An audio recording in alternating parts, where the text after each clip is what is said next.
Hello, everybody. It is Friday, and we are getting started for the night with this first race between Razor's Edge and Rigby. This is one of those other two-person races that we're having in the lower bracket due to just the number of players left in the tournament due to dropouts and stuff.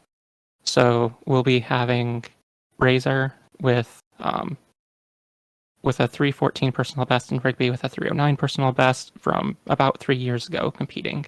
And with me is my co-commentator. Hello, I'm Vo. This is the first time that I'm doing commentary for the event, but I'm excited to see some very good games and a good race.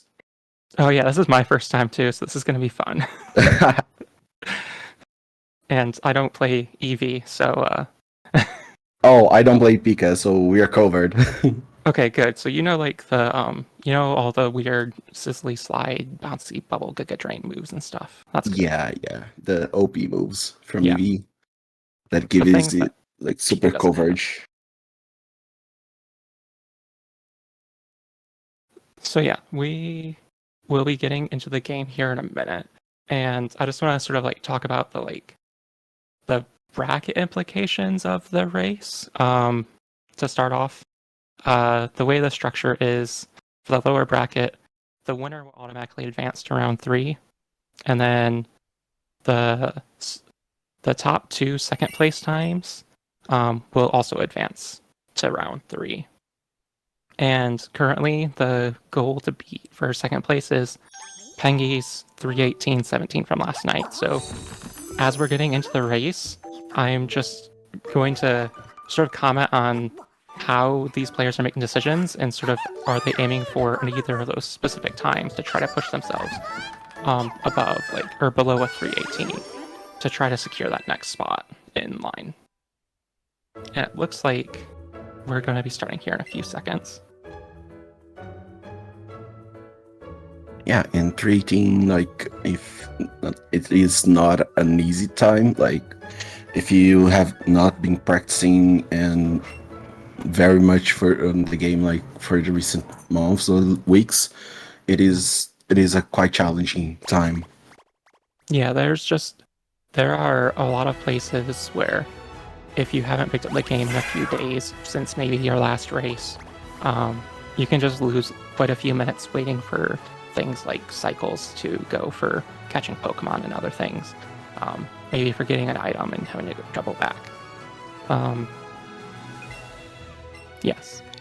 So we're seeing both players go with girl. I think Razor's girl 3 or girl 1. Girl 1.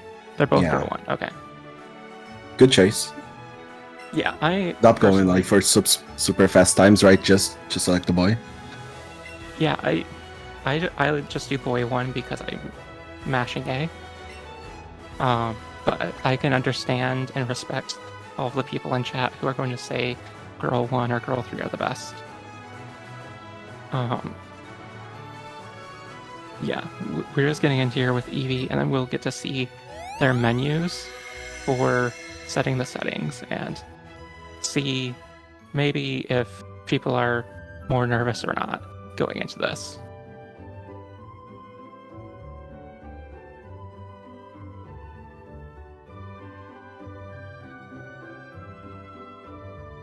Because when I was doing my race on Tuesday, the biggest struggle for me was making sure that I got this menu down without turning off vibration or something and having to double back. That was the biggest thing. Once I got past that, I felt very confident, and it looks like both of them are past that just fine. Yeah. And they're getting into the point where you leave the house. So yeah, those menus are basically mandatory. You want to skip the movies because those take time and is basically related to the lore. Do not contribute to the speed run. We want to set decks to fast and other options that just makes we go faster. So yeah. And you don't want to turn off audio because that invalidates your speed run. Oh yeah, that's true. I did that on my first run where I turned audio to 0 and it was a big issue. But yeah, we have 2 EV runners here, so this isn't a thing that's going to occur for us. But we'll see the catch here of the starter Pokemon in a few seconds. And if we were playing Pika, we would see the CP value be 27 or 26 in the upper right-hand corner.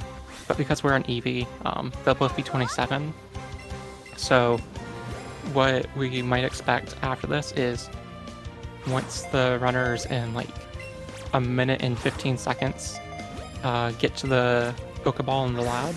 Oh, Razor already missed it too. Yeah, that's fine. Yeah.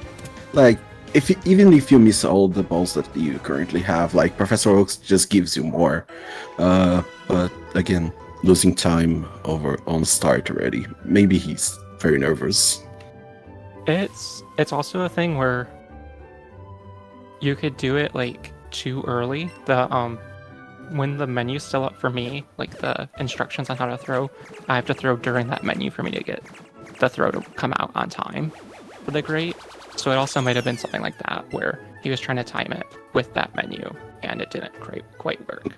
Yeah, he's mentioning in the chat that motion control sucks, so yeah. Yeah. It is just a manip. It is just a manip for a perfect Eevee. I'm pretty sure about that. It's also when you're trying to throw for that one, like I like to keep my Joy-Con completely straight up and then throw it 90 degrees so it's completely horizontal. And I've done it where I've gone a little bit past that and the ball flies off. And then, so they're both getting their Eevee now, and they're going to not nickname it probably.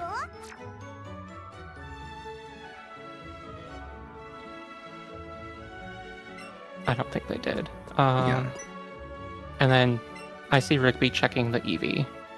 And Rigby has a Brave and likes to thrash about. I wasn't able to catch Razor's Eevee. Yeah, so Rigby having like a Brave is not a nature that you want to go for because it is minus speed. Being outsped means that you get like hit a lot. So he's probably going for the backup file, which Razor mentioned he doesn't have one. So whatever he gets with, he's running with. Yeah, and were you able to see if Razor checked his Eevee or not? No, I couldn't see it. Okay. So, yeah. I'm from Pika, so Brave to me is really good. Like, a Brave likes to thrash about. I would probably PP with that anytime I got that. But apparently for Eevee, there's a lot of things that outspeed you in the middle of the game, right? Yeah. And without that alert to sounds characteristic, maybe helping you get some more points and speed, you're not going to like have any chance of outspeeding them, and you don't have moves like Zippy Zap that'll give you priority. I can imagine. Oh, sorry. Go ahead. Go ahead. I can imagine like Jesse James fights being a little bit tricky. Icons and then later Arbor likes to. It is faster than us.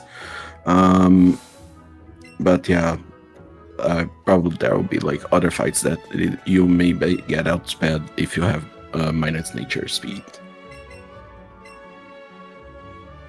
Yeah, the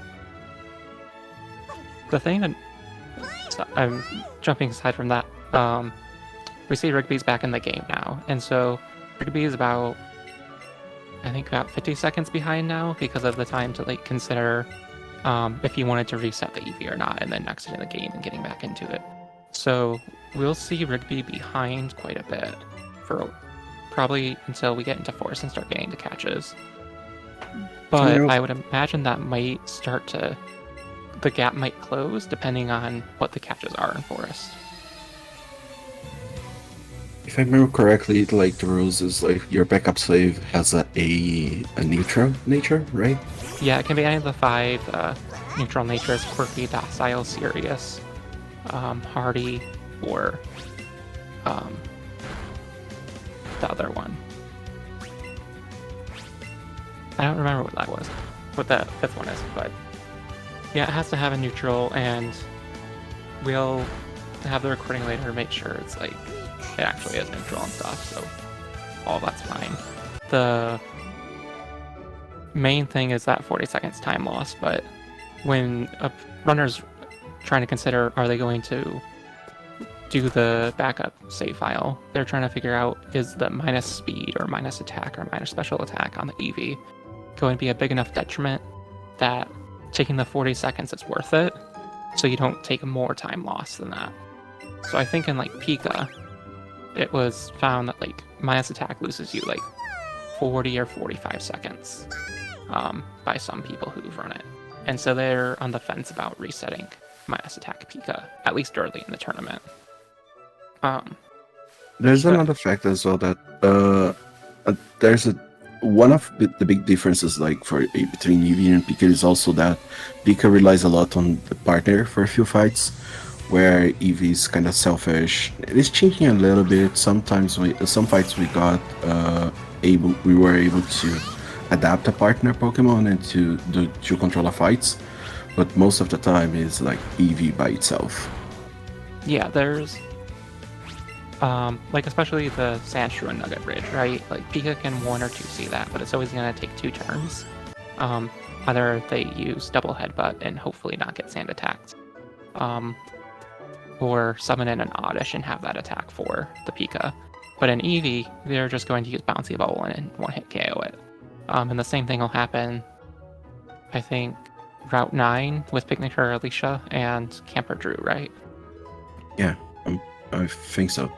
Where Eevee does the 1C for both those fights, and Pika does the 2C. And Pika needs something. Pika needs a Growlithe or an Apper to spawn, and then if neither of those things spawn, then they need lots of experience at that point to make sure their Oddish is a Gloom. to hopefully get that. We see Razors coming into the forest now, and so now, because of the way experience works, Eevee will find out their stats after this fight. It's currently 1 EXP away from leveling up. So knocking out the Scatterpie will give it enough EXP to level up, and then Razor will be able to see his stats and figure out what nature he has. And I'm going to try to take a screenshot because I don't know what the stats I'm trying to pay attention to it. Yeah.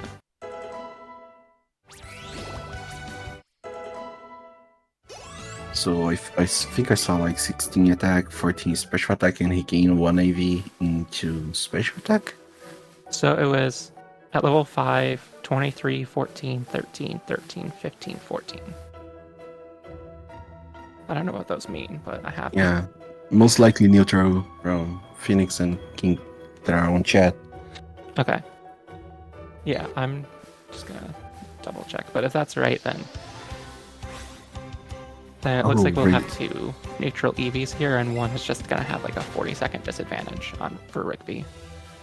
Yeah, so Razor is already like cutting that difference down a little bit as he hit a Bellsprout before luring, which is not the Bellsprout that you want to catch. No, because in the EV side of things, it's sort of like debatable about whether or not you evolve Bellsprout, right? Kind of.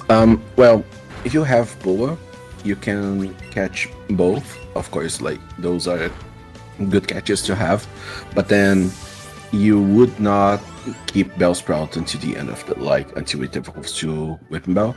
You evolve Boba because Boba evolves at 16 and Whipping Bell evolves at 22. Mm-hmm. But otherwise, you keep it same way as you do with Pika. Okay. And that's mainly just going to be like, you have 2 controllers for things like Venonat if you see them, and then on Route 6 you can start the first catch with 2 controllers, so you don't have to worry about it, and you just sort of like get an extra catch through that. Yeah. So both runners got Pikachu during the first. Razor is getting one now, and Rigby just got his. Because an extra catch, like if you see it nice, you do catch it 1+1 another catch towards the 50 that we need to do. But if we don't, and the experience route like comes a little bit tricky because you want to hit level 10, so you have double kick for the Brock fight. Yeah, the nice thing to note here is Rigby was able to get it before the lure.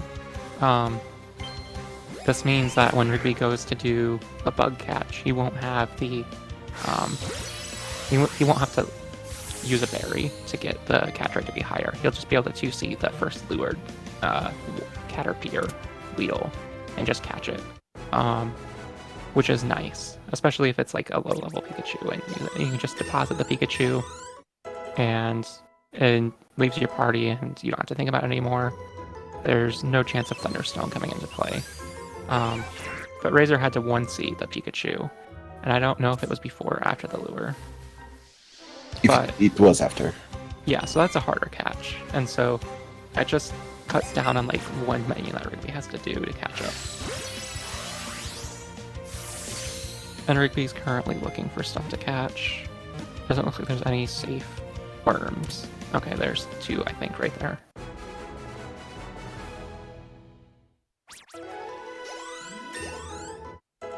Not a good thing on this, like, that is very important in this game, is that you always know the cycle of your Pokemon and you try to aim for that excellent throw, because that gives you a lot more experience, and experience in this is key.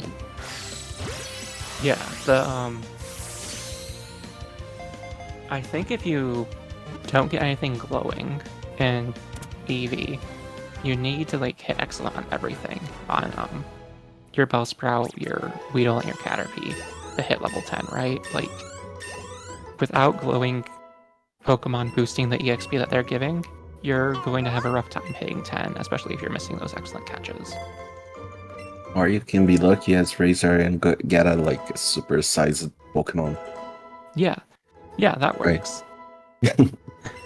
Like, his EV is at level 12, so he's basically only 3 levels until up for Misty. I'm pretty sure he's having a good time right now.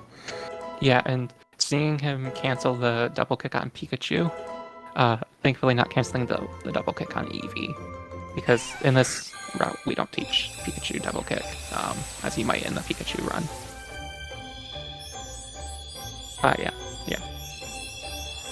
Yeah, chat is saying that's bad, forgot to teach double kick, but yes, it was the Pikachu and not the Eevee. And it looks like that was the Bellsprout catch for Razor. So if Razor wants, he can just leave Forest after doing the one battle, and then just sort of walk to Pewter, or we might see him. And it looks like Rigby also got a supersize something. This race is very tight, other than the 40 seconds for the backup save from Rigby.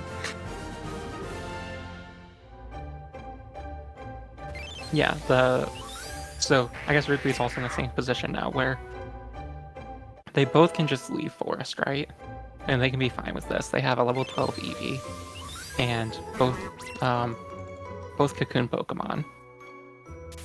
But if they really want to like secure EXP before Moon, they could wait a second on the next route and try to get something glowing.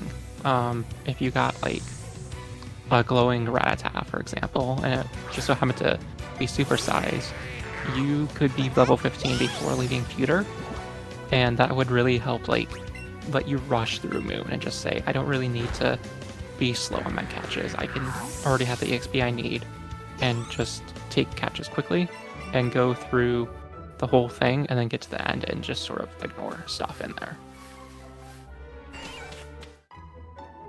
Yeah, but I'm pretty sure like of course you need to catch at least like something, otherwise your catch route will be like super awkward without Geodude, Paras, and Clefairy that you want to get on one. But you also lose the chance that offside of Chansey. I don't think like with those supersized Pokemon that they got in Forest, if they see a Chansey on Moon, I don't see they catching that, because it is a harder catch. Well, I would imagine that they both might be tempted by it, because as far as I've been told, the biggest factor of like success in early game in EV is extra EXP. Like, I believe the current world record has a level 27 EV at Boat Rival, right? With a one controller fight. So they might just want to emulate that. And it's interesting because we see Razor didn't like sort of go for anything on Route 2. There was nothing glowing there that he could have caught. There was no rat or Pidgey. So he's not currently trying to like push his main speed up a lot. Yeah, even definitely like benefits on the extra XP, of course, like meets all the any range that you may have like be neglected. It is quite hard because you start to get behind, and it on a race setting, it is you don't want to be behind. Yeah, and we also see Rigby had the chance for a glowing Pidgey and skipped it. So they're both at the point where they're doing Brock's gym. Razor is through the first Geodude and is now on Onyx, and Rigby's just going in.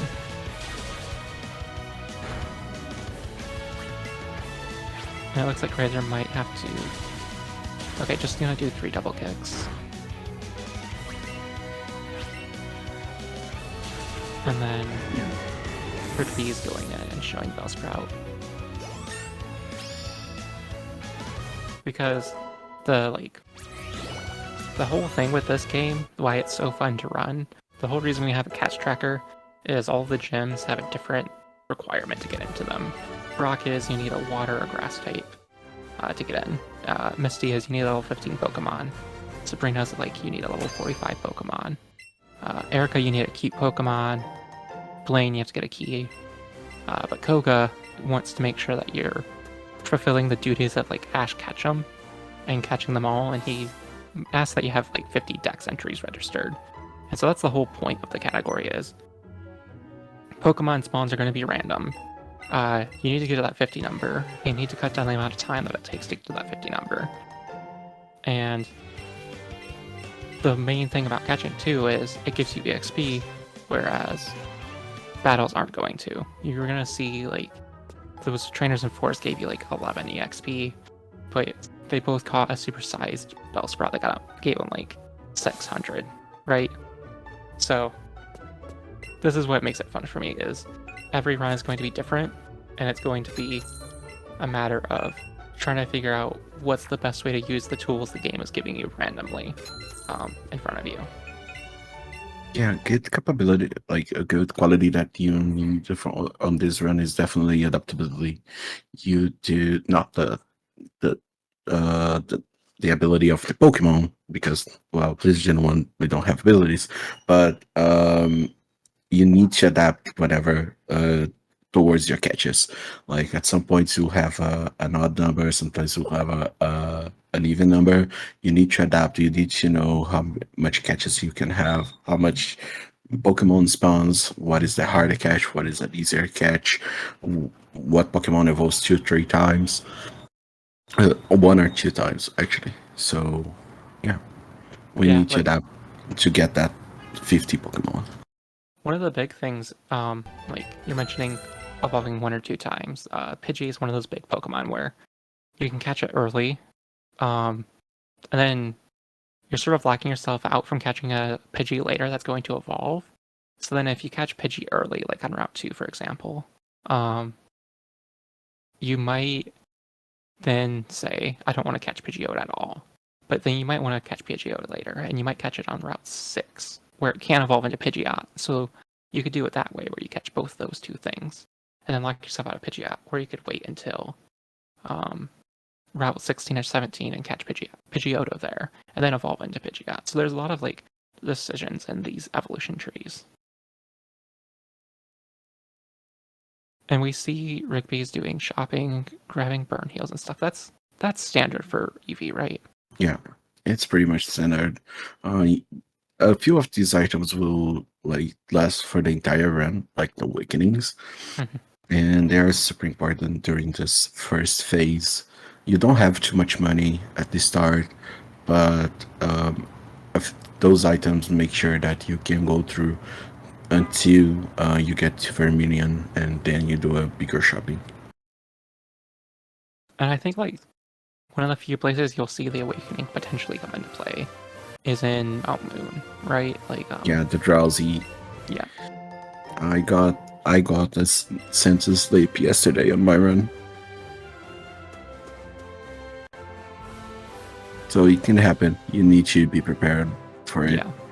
You I'm don't pretty wanna sure just, go ahead. you just don't want to be spamming headbutt and hoping that you wake up No. as it's hitting with confusion. No, definitely not. And there are a few things that can lose your time. So for example, Sandshrew also on Moon can start like using Sand Attack on you, and then you start missing stuff.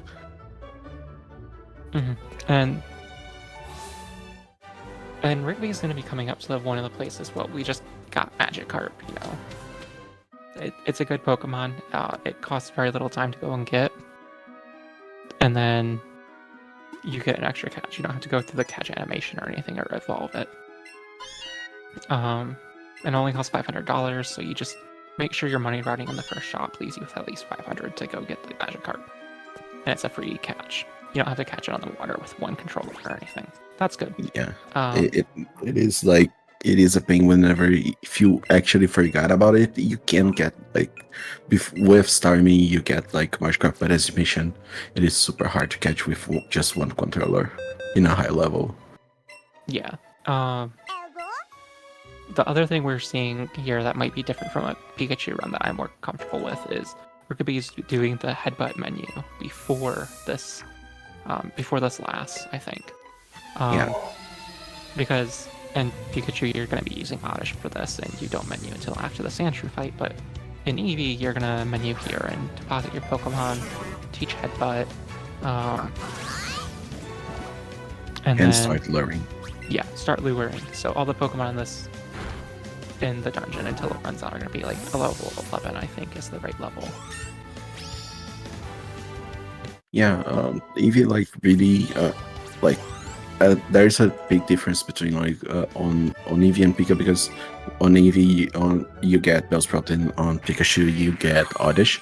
Oddish is a special attacker which makes a lot of the fights very good. Bellsprout, in the other hand, is physical attacker and doesn't learn that many good moves. We keep it in our party mostly because we want to make it evolve.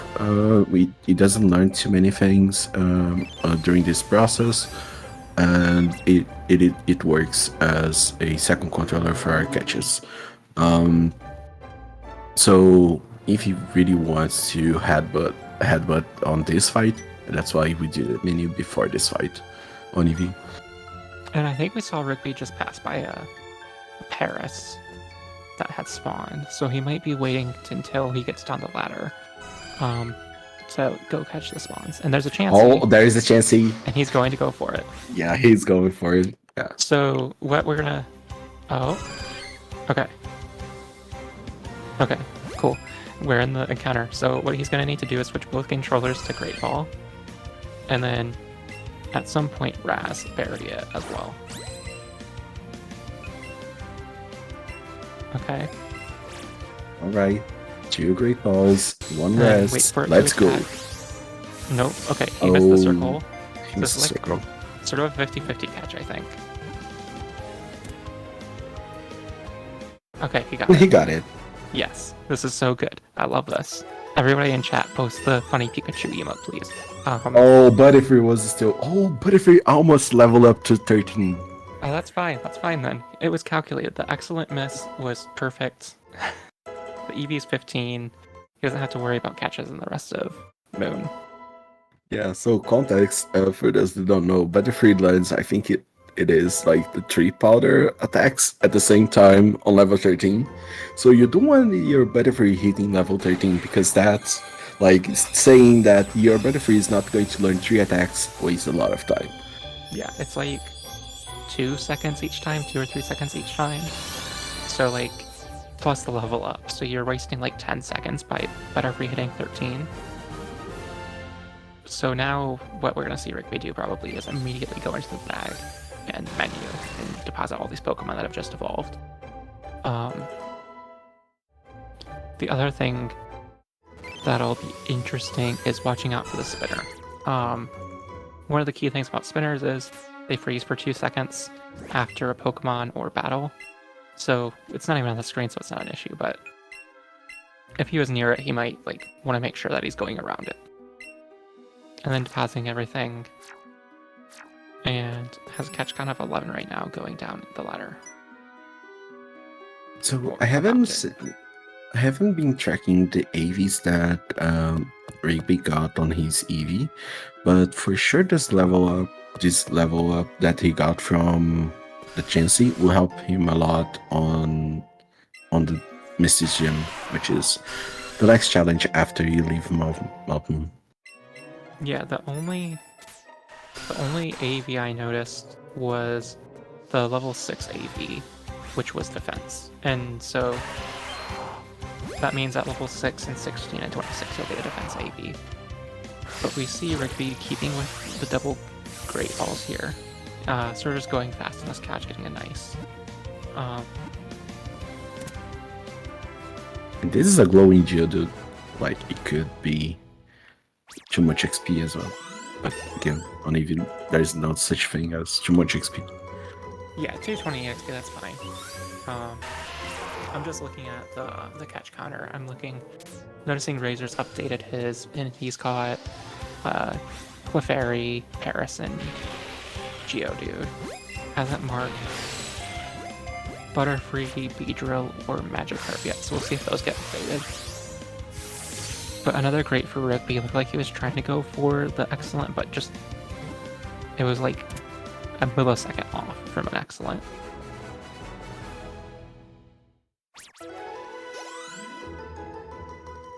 And then, okay, close to 60 now. And the last thing that he's going to be looking for is Clefairy in this room. And potentially checking for the Double Moonstone. Oh, there's a Clefairy. Two tiny Clefairies. Okay. Okay, so Rigby is set for EXP now as long as he makes this catch.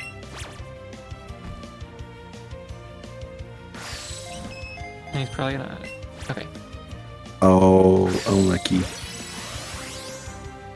Okay, so this is interesting because now he's run out of Great Balls. Those are the last two that he had on the last throw there. So if he sees something like a Fable in the rest of Moon, it's probably not the best idea to go for it. But this also means that he'll have to pick up the 3 outside of Moon. And then he'll have 3 until he shops in Vermilion.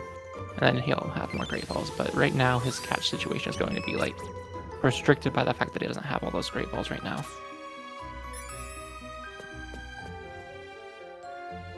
And the lures run out, so hopefully things spawn less and he's gonna get sworn by a Zubat. And he passed through the point of the Double Moonstone and he didn't get it. So I guess so. I didn't think I saw him go for it, but yeah, either way. He just passed through and didn't find it, so. Now it comes to Sentry, right? This Sentry has extended attack and control you a little bit. So this fight can be like, usually it's a 2-turn, you just headbutt twice, or it can be infinite, depending on how much your EV want to miss. Oh, or it can be a 1-turn. Yes, well, it can be 1 turn. Yeah, sure. Because you're super over leveled. Yeah, that happens. And so the annoying thing about all these Moon catches, right? They're all level 11, and Clefairy, Paris, Geodude, and I think Zubat as well. They all learn the move at level 12. So we saw there, Paris is trying to learn Growth, but like, because it was like 99% of the way there on the last catch.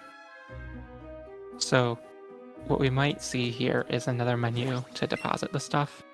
Yeah. Just so this Clefairy doesn't get the other level up move, and then we're not wasting time on the Pokemon leveling up. And with the fact that he has no Great Balls, we probably won't be seeing an Ekans catch on Route 4 or Route 3. Route 4, right? So this party situation will be managed probably until at least Route 6 at this point. And then this is the grunt that might put him to sleep. But I would imagine that this is the one shot at level 16. Yeah, it should be. I think with a Bluzz attack you one-shot it, but if you are level 16, then yeah. Yeah, that's all good. The awakening doesn't have to be used, it's just gone.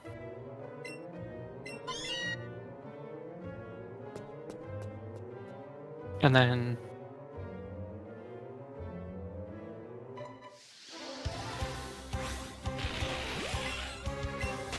just running into a random Paris, it looks like Razor said he's finished Jesse and James, which means he's about like 2 or 3 minutes story-wise ahead of Rigby at the moment.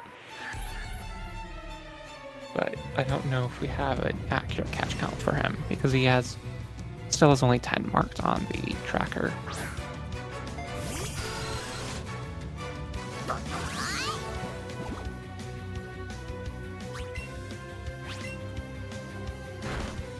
And then we're seeing Rigby go through the Zubat fight, and then the next fight will be a Voltorb and a Magnemite. This Voltorb fight, I think, is one of the fights that minus speed can really hurt you on, right? Sorry? The Voltorb, if you're minus speed, you can get Thunder Shock paralyzed. Yeah. That's one of the risks, right? Yeah, that's definitely one of them. But then like with this high attack, the Magnemite, which comes right after Voltorb, it is most likely a one-shot instead of two-shot. Okay, so the next attack, light screen goes off, so it's not damaged or risking that paralyzed, and we can see the AVs here. 37 at 17.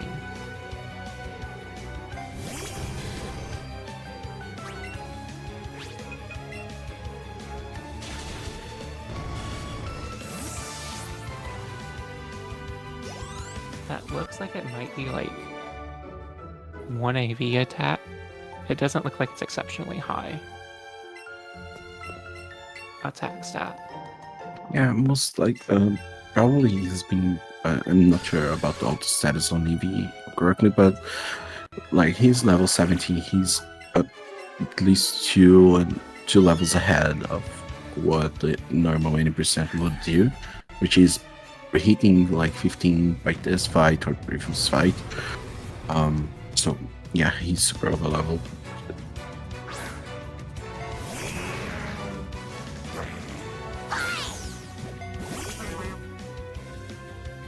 So in this fight, or this Jesse James fight, you wanna go for a headbutt in one of them and use your Bell Sprout to set up a next attack on your EV, so you have better ranges and you can one-shot stuff.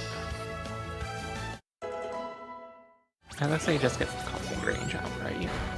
Yeah. Level 17 is probably helping a lot with that. And I'm just gonna knock out the Ekans, which I think is weaker physically defensively, so if the first one's a knockout, the second one should be a knockout.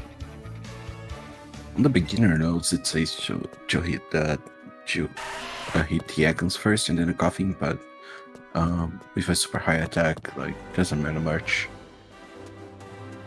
Okay. And then we'll see him coming out as Route 4. With the Great Ball situation being what it is, we probably won't see him attempt any catches here. We do see him going for the backup PP up. This is a thing a lot of racers have been doing. And what it is a PP up sells for $5,000, similar to a nugget. Usually you would sell the fossil for, I think, $3,500.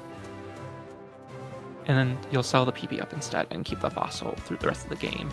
And if your other one catches, then you'll just go revive the fossil in Cinnabar, take the few 15-second time loss, and just finish out the run with that extra catch and evolution. Well, actually, beginner notes say to sell all 3 nuggets, fossil, and the PP up. So if you're following that, you are probably buying a few extra healing items, great Pokeballs and Great Balls, and so on to adjust like for the level. So he is also the thing that I still think is interesting here is he does have a 309 from like 3 years ago, right? So I'm curious if he's going to at this point, like with the shopping, audible a little bit and Another keep thing is, the fossil. yeah, and the shopping route changed a lot on recent years, especially after nobody's found out the catching rates for Pokemon. Whenever you use, for example, 2 Great Balls, you have a higher chance than to catch the Pokemon instead of a Great Ball and a Pokeball. But the circle doesn't show that up for us, and we used to believe that it was a waste, like using 2 Great Balls, for example. But so that changed a lot on the shopping route as well. Usually on EV we would do shopping after the SSN. Now we do it before it. Interesting. Yeah, I watched some old runs and I saw like the shopping after the SSN. I was very confused. I've only just started playing this last month. Oh, so I played it before, but not in a speed run setting. Like I tried to go fast, but my fast was like 6 hours. Mm-hmm. So, but I watched a lot of the runs. So a few things that changed like recently was these shopping before and after SSN. A few fights that we did double now. The catching, so a lot of things improved on recent years. So if Rigby has a very old PB, he might still be used to the old strats, not the newer ones. Yeah, it is notable he did use double gray on the Chansey, right? So he is at least aware of that. Yeah, of that mechanic being discovered. So here, I'm pretty sure he has a chance to one-shot this Starmie. Oh, not quite. But it doesn't matter, because the process. Another thing that we use Buzzy Buzz not only because it's effective, but by paralyzing Starmie, Starmie becomes like slower than our EV. So on the first turn, you took one hit from one Scald from Starmie, but then on the second turn, you are faster, so you just kill it without taking more damage. Yeah, and it looks like we also did see a special attack AV at that level, so he has at least 2 special attack AVs. One at level 8 and one at level 18. Also level 18 is very significant because of the way the damage calculation works. There's some rounding that happens with numbers that end in 0, 3, 5, or 8. And I don't know why, but it's just a thing that happens for levels. So when you're on those levels, you get like an extra little boost to your damage. So a lot of the damage calcs in the notes will be like level 15, you need this much attack to do it, but at level 18 you only need this much to do it. So he's at the point now where all this bridge is level 18, so he's gonna have much more favorable ranges on everything. And it looks like we might be getting Razor Speed back here too. I would imagine at this point he's probably near the end of Nugget Bridge. Yeah, most likely. There are 5 fights during the bridge. Yeah, 5 fights and then the Rocket Grunt. After the rival, of course. I wish we had the option to actually join Team Rocket at the end of the bridge. Yeah, I think a cool pull-out. In the red and blue, it had the option where you could say yes, and then they would just sort of laugh at you. But here, they don't even like give you the dialogue option, which is a choice, I guess, in game design. Imagine that you could join Team Rocket and start stealing Pokemon, so you go straight away for Elite Four and finish the game faster. Well, I mean, I think that's just Coliseum, right? Basically. So, okay. This is the reason I just picked up and bought Eevee yesterday. Is Nugget Bridge a lot easier. But okay, we've got Razor back. So Razor's on the last fight of Nugget Bridge before the Rocket, and Rigby's just finishing in the first. So there's about 3.5 fights separating them, which is probably about like 2 to 3 minutes of time difference with all the animations and stuff. But it's also notable to see that Razor only has 12 Pokemon, and notably does not have the magic heart marked. and I think in chat he was saying he only has 12. So I'm curious if that was just forgetting the Magikarp because of, tech issues, or if he might plan to, catch it later on the water. Yeah, making a gamble of catching Magikarp later at this point is risky. Okay, no, he did get it. He just didn't mark it, so he's actually at 13. Okay, nice. So one way that Rigby can take this time out is by having its EV level more than Razor's. Yeah, it looks like Rigby's at 18 or 19. Yeah, Rigby is at 18, almost 19 after this fight, and Razor is almost 18, so it's basically one level advantage. And Rigby still have the entire bridge to go through, the rest of the bridge to go through. Yeah, we do see Razor needs to two-shot the coughing here at the end of bridge. Rigby will probably just one-hit it. So that's going to be 5 or 6 seconds difference that Rigby will be able to make up. And then Razor's going up on this route and not seeing any spawns show up. So he's just going to be skipping all the catches there. No Squirtle set. No, we still haven't seen a Squirtle on all of the tournaments so far. We've had Squirtles caught during the tournament, but off, outside of races. But we haven't seen it on screen yet. Yeah, Squirtle can appear on that route, but it is super unlikely. I think it's 1% or something. Yeah, it's the rare spawn slot, so the rare spawns are 0.5% chance, and if you have a lure, then it rolls twice. Very long explanation short. Spawns go through 3 steps. They go through the normal step of something spawns, and the second step of does the thing change to something you're on a catch chain with, and then the third step is does it change to a rare spawn, and it'll perform that third step of does it change to a rare spawn twice with a percent chance of 0.5, so it ends up being 0.9% that it'll spawn with a lure up. But without a lure, it's just 0.5%. That's all I'll say on that. But yeah, so we see Razor going into Bill's house now. Yeah, Razor is at the time where we just talk to Bill and then leave the house, right? Yeah, and finish the run. The thing is, you want to go fast in the speedrun, and the fastest thing is to not help Bill.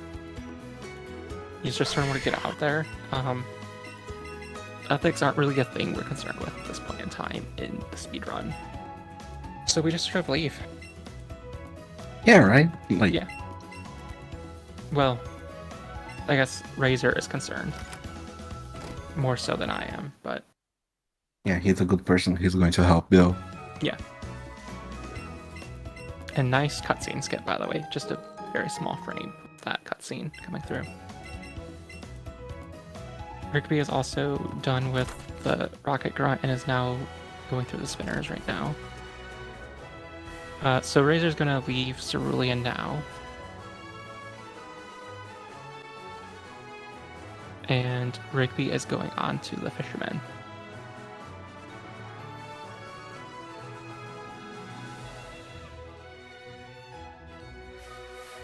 Okay, and so right now I would say Rigby's probably 90 seconds behind, 100 seconds behind. So they're still really close. One of the big things that's going to start changing this lead or shrinking it is going to be spawns. Yeah. So I think the next catching section that they do is after the tunnel run. So they want to get Vulpix and also Jigglypuff at least, but you could go for a PG and get just Pidgeotto and forget about Pidgeot. You can get a Psyduck and forget about Golduck, and there's also a rare chance that you get a number, which evolves very fast as well. Yeah, there's all those things, and you could also get none of them. Yeah, that's an option as well. You could just have a route that's all Psyduck, and you don't really want to catch it yet because your catches aren't fleshed out. You But could have then, just nothing spawn that you want to catch and you just move on. Which isn't the best, but sometimes you just have to move on. Like, it's part of the decision making. if you don't catch anything, like then route 10 starts to become crucial, which it is a route that can throws you a little bit by not having the spawns that you really want to. So again, it is basically a chain. If you don't catch some stuff on one route, you need to catch on the following one or the following one in order to get to the 50. Yeah, and this is going to be a thing that we really watch Rigby's screen during the Vermilion shopping, especially to see if he's going to keep that fossil.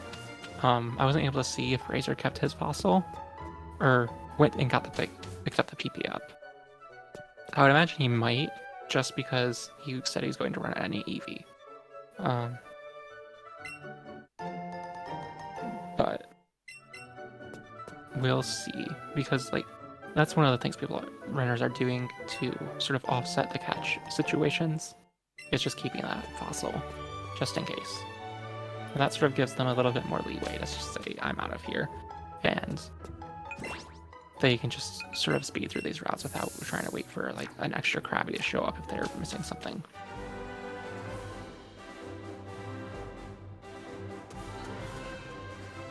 So let's see what Razor gets. So firstly, he's going to go up to get a Wrecking that is hidden on the ground. Now he's going to go back and try to see if there is any good catches on the way. He's going for the PG. Forgetting about PG Auto for now. Oh, hit that? Alright. Yeah. Yeah, he got it. Well, he will get... This will evolve in the Pidgeotto, because it evolves at 18, it comes at 17.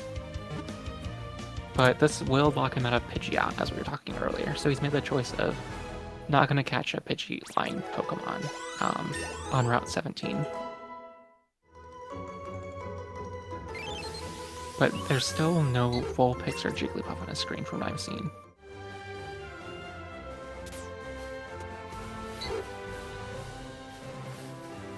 And there's a rat, which he could catch. There's a Vulpix, and it's right in that trainer's line of sight.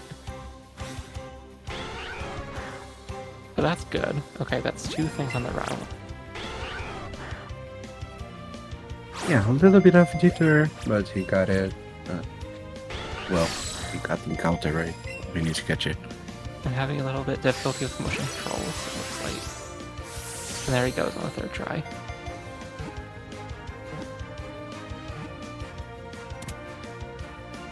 So NMS, Patrick, stands for no mount skips. Yeah, so at the very end of the run, we have the victory road. And we found out that with when you ride a few of the right Pokemons, I think it is Aerodactyl is the one that I've seen, you are able to skip a lot of trainers, and that saves time. But okay, so just cutting you off real quick.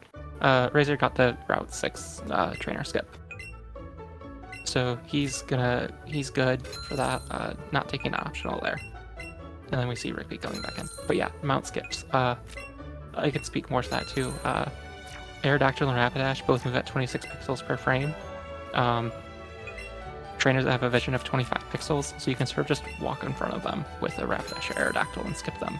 The only trainers they're relevant for are Victory Road trainers in this category. That's when you get the right Pokemon. So you can just skip them. So this is just not allowing that, because for the majority of the game's life, like I think 5 years, those weren't discovered. And it was also, you need specific Joy-Cons to do it, and they're not really sold widely anymore. So there's only a few people who can do it at this point in time. So it's just sort of a separate category. It's a few minutes faster, and has a little bit of a safer catch route because you use fossils. But we do see Rigby. I was able to get that Abra. So his catch situation's like a lot better than Razor's right now, in general. Yeah, although Razor like got both like PG and Vulpix, getting a number here is super helpful because it counts as 2 catches, like both the Abra, and then it's going to quickly evolve into Kadabra soon. So it is a spawn that if you get it on your screen, you definitely want to go for, but problem is it is a bit hard to show up. Yeah, and we do see him getting a Vulpix. The one thing to note too is Razor saw Jigglypuff, but it was back above the water when he was doing the skip, so he doesn't have that yet. He might be able to get it on the way back up, or on Route 7 later. So it's still marked for him, but he's gonna have to get a bit more lucky to get that. If he doesn't, he'll have to like mess around a bit with his catches and find something else to catch, like maybe Tentacool at some point or something, or Magmar or Tangela. So regarding the vision, like we can see that trainer that it was facing Rigby all the time when he was getting the Vulpix. The thing is that on that specific trainer, as long as you are in the grass, he's not able to see you. Yeah, that's generally like all the trainers I've looked at. They can't see you in the grass, but as soon as you like take a small step, like a pixel step outside the grass, their vision is active. So like you just gotta be really careful and just try to not like go too high or too much into the dirt to avoid that. We also did see Rigby skip those trainers and catch something there.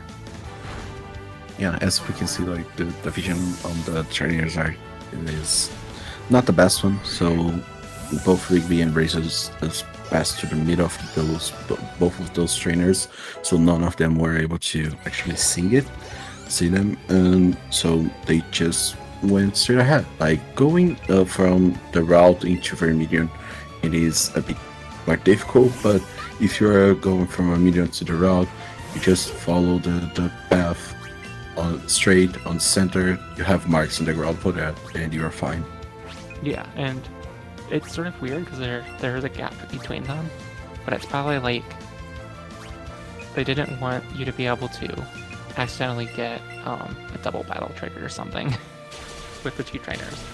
Get a situation where both of them have vision active and you get stuck in like a loop where they're both battling right after each other.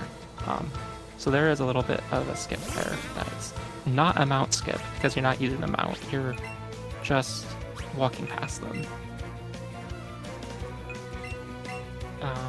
So also did see Rigby did something possible, so that's not going to be an option for him for a catch later.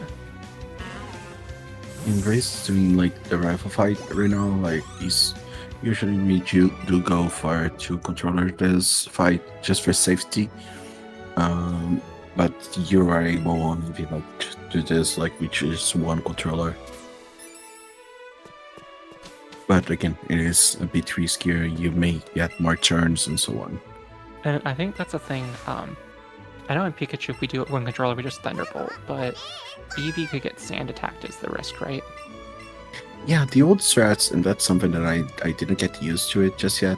The old strats, and I think the beginner notes do say that you can use a Quartz pack at turn 1, so it avoids the sand attacks from Pidgeotto. Yeah, and that would have to have been in his shopping, which I don't think we quite saw. Yeah.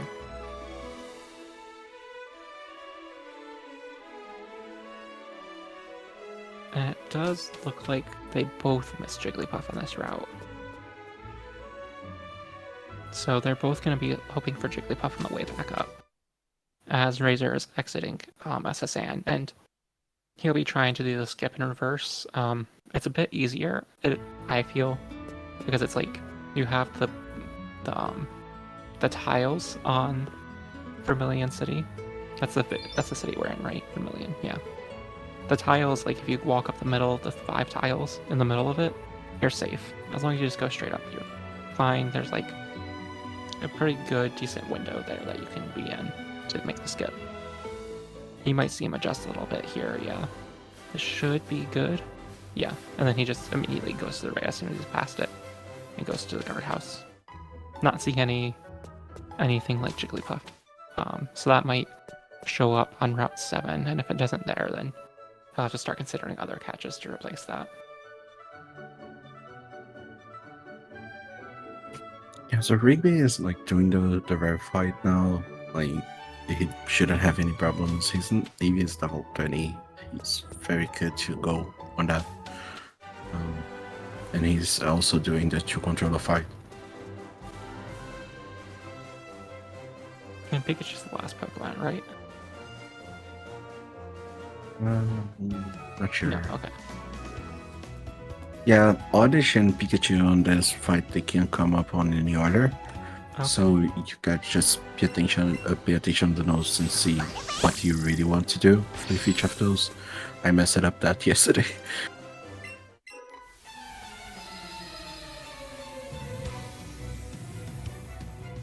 And then we see Buzz pushing 18, okay. And So so there- now Rigby's gonna go through that SSA and follow up. And Razor's So at the fight, right? Yeah, Razor just started technically sure, right? So he's going to use that Quartz back to avoid send attacks and also the tail whip. Using an X attack in the sweep to the fight.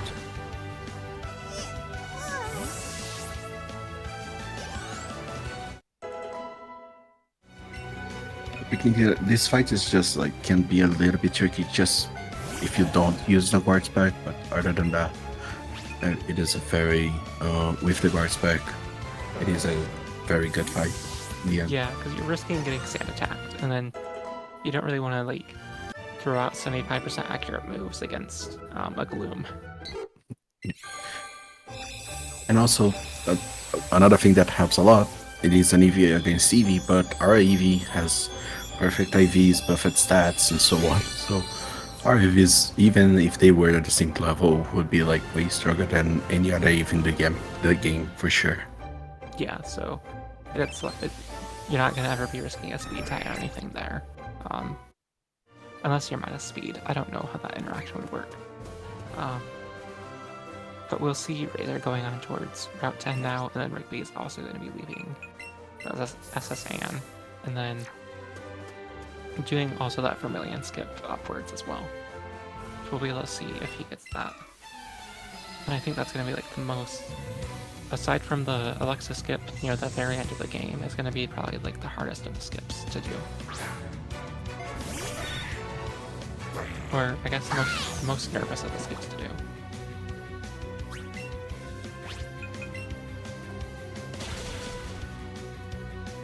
And then Razor's also dealing with Camper Drew and did get sand attacked turn 1. Bouncy Bubble didn't quite KO. So he will have to deal with this Eradicate, and I'm curious to see if he will call in a second controller to deal with Eradicate. Okay, Rigby makes it through that pass just fine. Yeah, Riz, I don't think like the 2 controller is not that. I don't think it's going to help him right now. He really wants to hit this Buzzy Buzz. Yeah, because again, if you hit the Buzzy Buzz leaves your target paralyzed.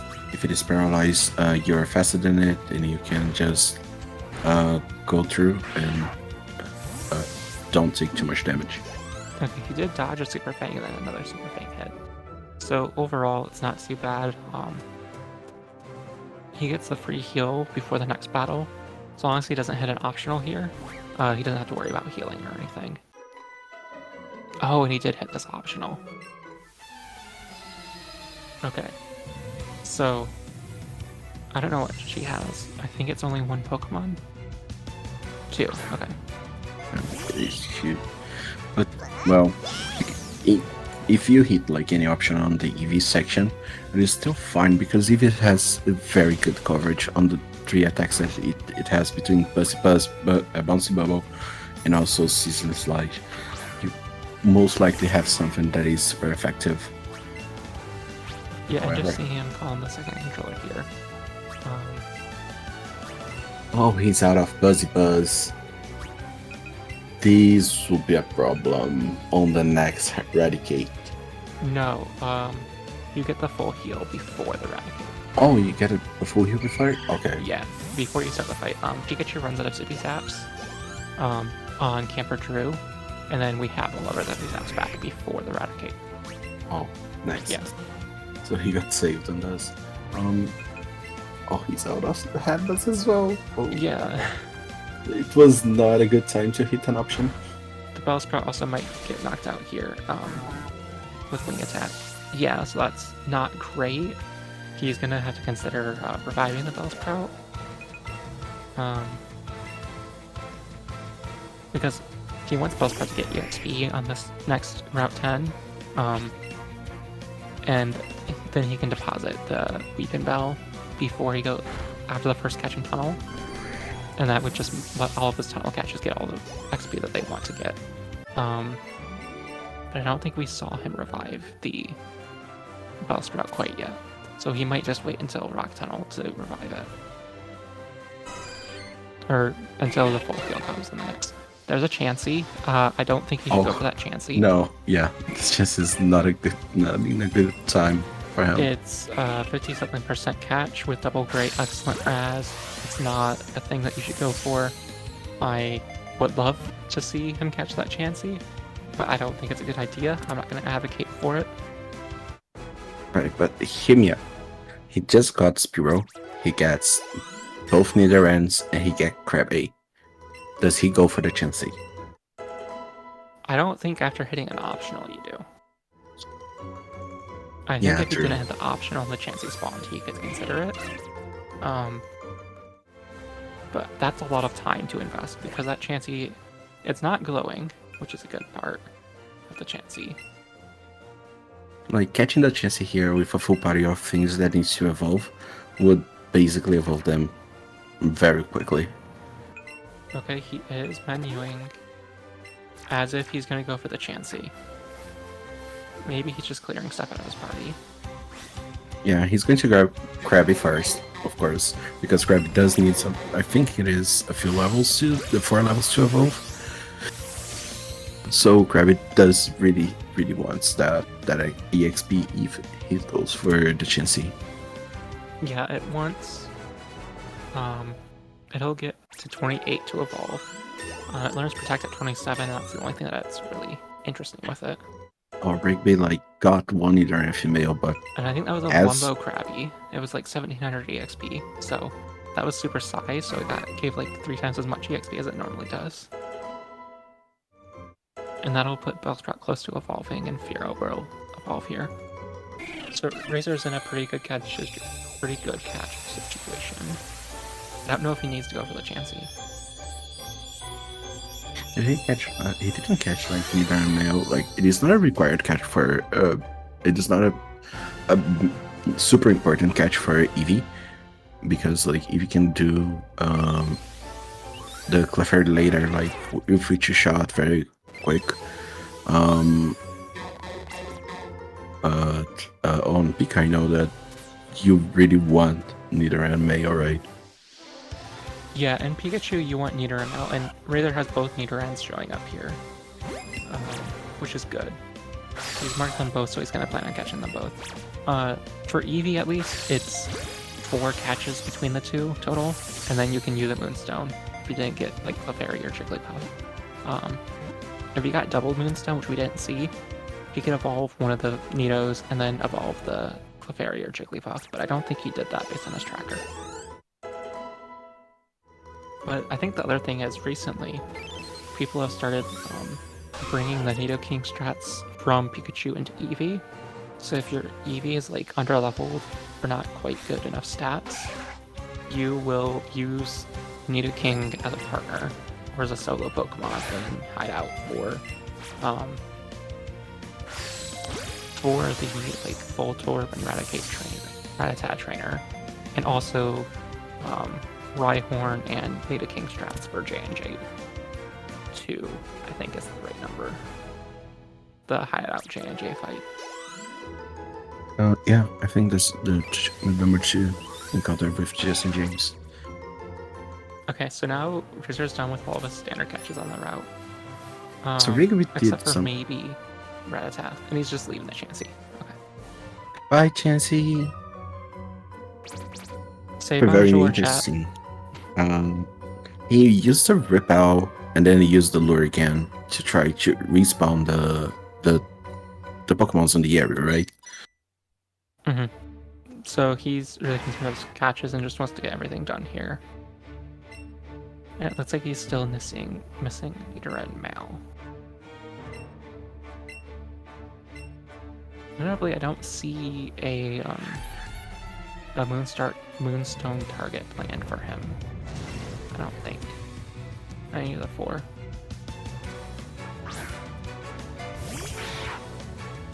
So we'll see what he does about that.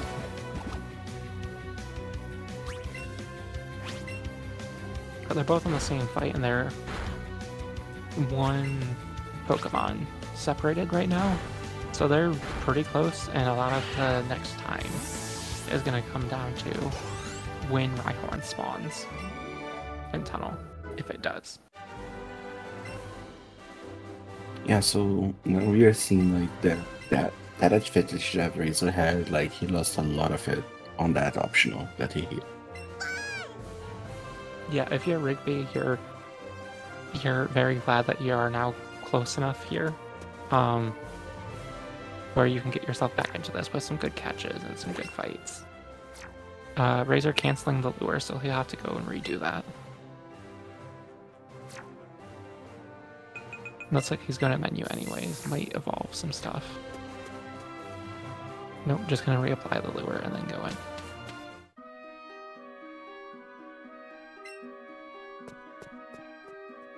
So we talked a little bit about what you want to get in Rock 10, but in Rock Tunnel, Razor already sees the Rhyhorn straight away. But what we want to catch from Rock Tunnel is Rhyhorn, Graveler for XP, Matchup, Cubone if you find one, and Zubat as well. You generally don't want to catch the things that show up.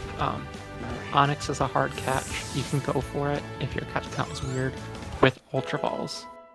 It's generally not advised to do it with Great Balls. The other things that can show up are Kangaskhan, which you generally don't want to catch. It's a harder catch and moves around a lot. And then Charmander. Then we see Rigby also have an instant Rhyhorn. So they're both catching something else that's going to need EXP before going and catching the Rhyhorn. Razor's catching a Machop, Rigby's catching a Cubone, and then they'll both get the Rhyhorns, get that EXP onto those Pokemon. But yeah, I would be surprised if we saw a Kangaskhan catch in this tunnel. I'd be less surprised if we saw Charmander catch. And Charmander's also going to fulfill the rare spawn mechanics, so it's going to be more likely to happen when the lure is out.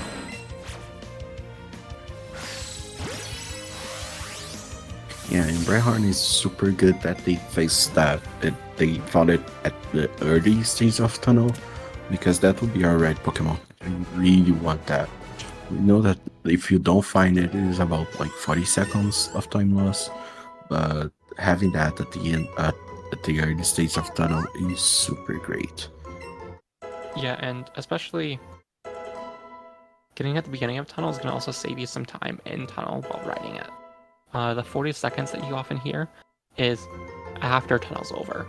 So if you don't have Rhyhorn until the end of Tunnel, you're also going to still be losing some amount of time before that. Like, probably like 10-15 seconds, if I had to hazard a guess. So getting it early also prevents you from losing that time without Rhyhorn in Tunnel itself. And once they catch it, they'll both go in and menu after all these evolutions go off. Go and menu and then mark it as a ride Pokemon and then immediately start riding it. So both of them, like, usually, like, and that happens during the entire run, whenever we already have something evolved, and it is on its final evolution, or it's going to take way too many levels to evolve again, we want to remove it from our party, so it doesn't like every level up. Like, we have a jingle, we have a notification that it levels up, sometimes the Pokemon launch moves, and that's waste time. We just want to clear our party and leave it like our mains, and basically anything that want to evolve or need to evolve until the end of the run. Yeah. Okay, we do see Rigby using his Moonstone here. I think there's only one. Okay. That's good. They're both going to be even on catches now.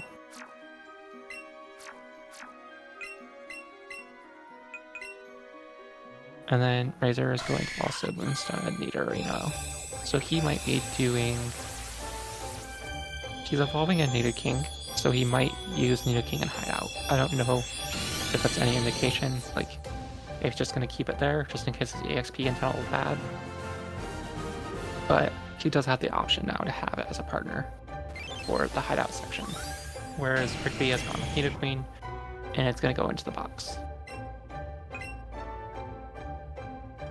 And then bringing Rhyhorn into the party, and we'll mark it as a ride.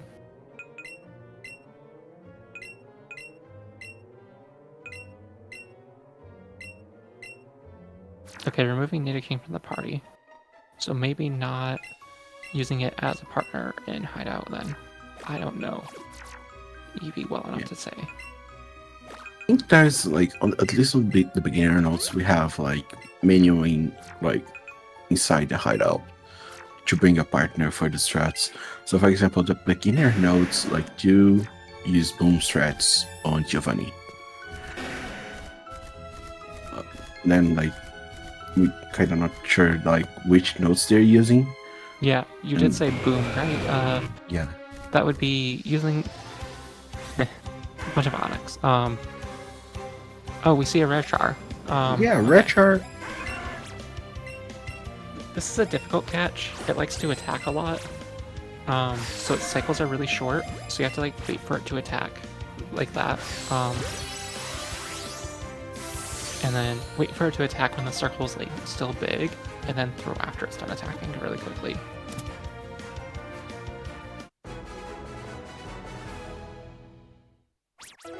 So we got the Charmander on the second ball. So it's not much EXP, but it is a thing that's going to help with this catch count a lot. It's already level 24, so it'll evolve into Charmeleon instantly on a level up. And it basically takes off the pressure of finding like Cubone and Tunnel, which needs 4 levels and learns 2 moves throughout that time. Or tries to learn 2 moves. Because right now we see Razor has the D4 plan, so he's at the point where he can now start cutting stuff down, like the Jigglypuff that you didn't see, the Cubone, the Weezing if he wants to.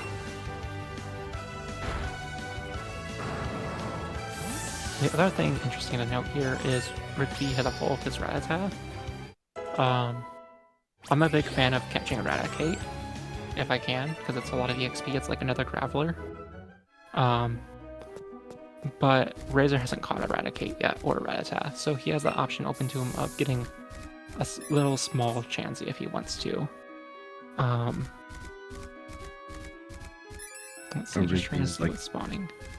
Yeah, Rigby's like doing a few more catches. He has like on screen both Graveler and Machop that he didn't get it yet. Okay, Rigby is on Great and Pokeball, which is interesting. I'm curious if he's concerned about his Great Ball count, but that does make his catch rates a bit lower.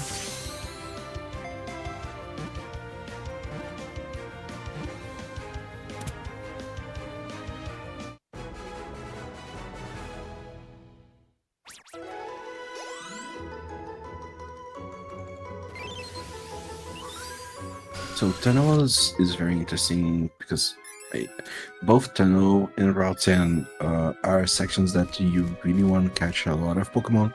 There are a lot of Pokemon that are easy to catch, are available, that evolves in 1 or 2 few levels. So it is a crucial session for the entire speedrun. Again, we are trying to hit that 50 Pokédex entries goal before we go into the Fuchsia Zoo, right? Yeah, there's usually like, a 10 to 20 poke swing in this time period between exiting SS and then going through the end of Hideout. Like, you can catch a lot of Pokemon and evolve a lot of things in here if you get lucky.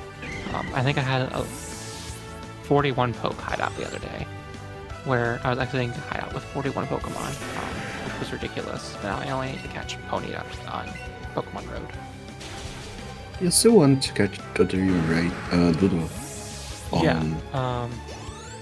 We'll get to that later too. But there are, when we switch our main eventually to Starmie, there's one Pokemon that will prevent us from moving forward.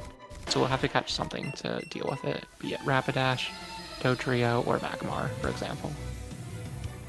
But right now, Razor's at the point where he's fighting Sophia, which will give him Ultra Balls,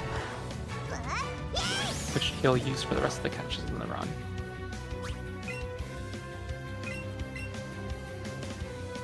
Which is, it's important because if he hadn't caught Charmander yet, it makes the Charmander catch easier. We do see him getting burned, so he's gonna call in the second controller and deal that burn, and then knock out the Vulpix and the Kadabra. But for the rest of the run, you get 5 Ultra Balls from Sophia. Then there's 5 in Hideout that you can get if you want. Then there's 3 in Tower. So you have anywhere from 8 to 13 available to you, if you want them. If you have a low catch count right now, and it looks like he has planned, 6 or 7 catches, you can get all 13 of them if you want, or you can just get 10.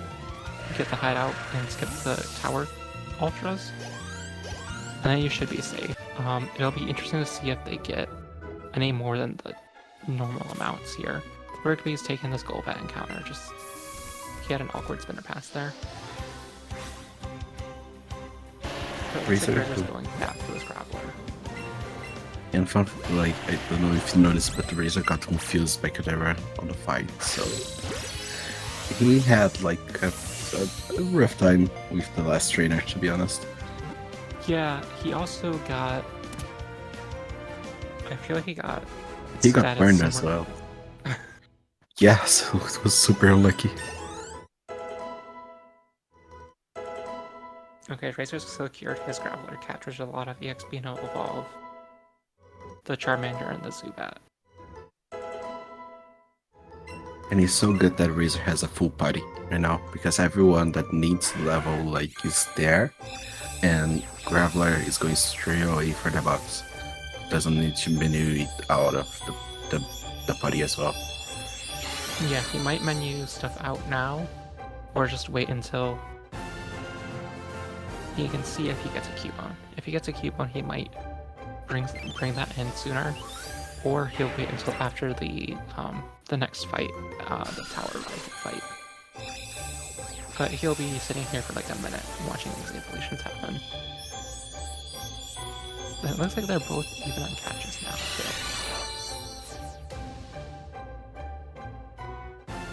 The main differences here are, I think, Rigby has Cubone, but not Charmander. It's the main difference, and the Nidoking difference. Well, Razor has Nidoking and Rigby has Kadabra. The interesting thing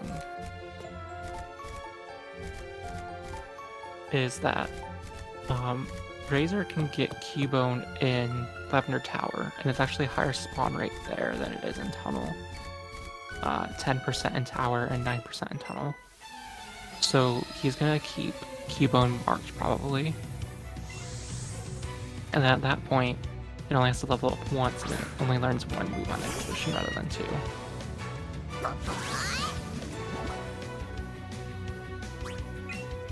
But is Rigby I think until Tower, there's not much. Like, I think Razor can see a Jigglypuff like going into Celadon, but I don't think other than that, I don't think they get anything right.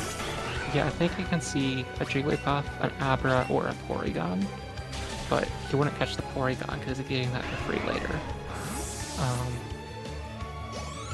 So those would be the only couple of things that you would pick up there are Jigglypuff and Abra.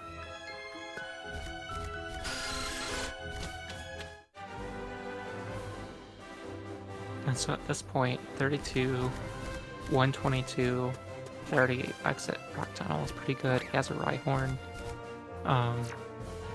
His Eevee's pretty fine on level. So he's just gonna head into this rival battle. How does the rival battle work on Eevee? So there are a few things that we usually do to controllers for this, but again, the order between Goom and Raichu can vary. But the fight on two controllers is, if you're using like the beginner roads, is very, it is fine. The only thing that we need to take care a little bit is regarding the speed, because Pidgeotto may outspeed you. But other than that, it's like normal speedrun Pokemon fight. So use a few X items. If you have a controller, that makes it even easier. If you like just run through. Yeah. You may, if Raichu gets sent out on second. So Razor has Rhyhorn specifically as his partner, because if Raichu is sent out at second, Rhyhorn is the one hitting Pikachu, the Raichu, not Eevee. So Eevee will set up an next attack for Rhyhorn, and that's what we see. Yeah. So he's going to use the X attack on Rhyhorn. Rhyhorn is going to use Drill Run on the Raichu, which is super effective. And yeah. And then it hits. It hits. Like, now it is just a matter of X attack for Eevee to use Sizzling Slide on Gloom. And so they're at the same fight. Like, they're just like one Pokemon at a difference. This race is getting interesting. Yeah, a lot of this is going to come down to not hitting any weird optionals like I might have done in my first race in Tower. Not getting weird statuses on things like J and J2. And just making sure the things you want spawn. The big thing is probably going to be making sure Ponyta spawns early and you catch it quickly. And then the other big thing will be when we change over to Staryu and Starmie. Whoever has the better star is going to be at a big advantage if they're tied. Yeah, Rigby made a mistake here. Like, he attacked with Eevee and not with Rhyhorn. Mm-hmm. So then Raichu healed to full again, so he had to go over Raichu again. So a mistake that's cost him like one extra turn. It's not a big deal, but again, it's time loss. Yeah. It doesn't look like it's cost him any X items at least. Yeah, that too. But I think we do. Yeah, that X attack is going to hurt a little bit right at Silco. Because we don't do any shopping until then, and the X attack is used for the blue fight. If he's out of them. Yeah, so at that point, and you're talking about the Charizard on blue, right? Or the Executor? Yeah, the Executor, because you use the X attack on the Drio. Mm-hmm. Okay. So he'll probably like just use Rapidash for that. Use a special attack or just do like Fire Blast and hope for the best. Yeah. Okay. He also does have the option of a fan favorite for the tourney, Magmar. In like 3 or 4 minutes here, we'll see the players be setting the nature for the rest of the Pokemon that you encounter to be modest. And Dynam in chat has discovered that Magmar has Flamethrower and Fire Punch. Then it has good attacking stats, or good enough, where if you X item either of the attacking stats, it can one-hit KO Executor. So if he doesn't want to risk the Fire Blast miss on the Executor, he can go for the like 75, 80 something percent catch on Magmar in Mansion, and then use that Flamethrower with the X special attack to knock it out. So it will be interesting to see if Rigby has been listening to Dynam throughout this experience.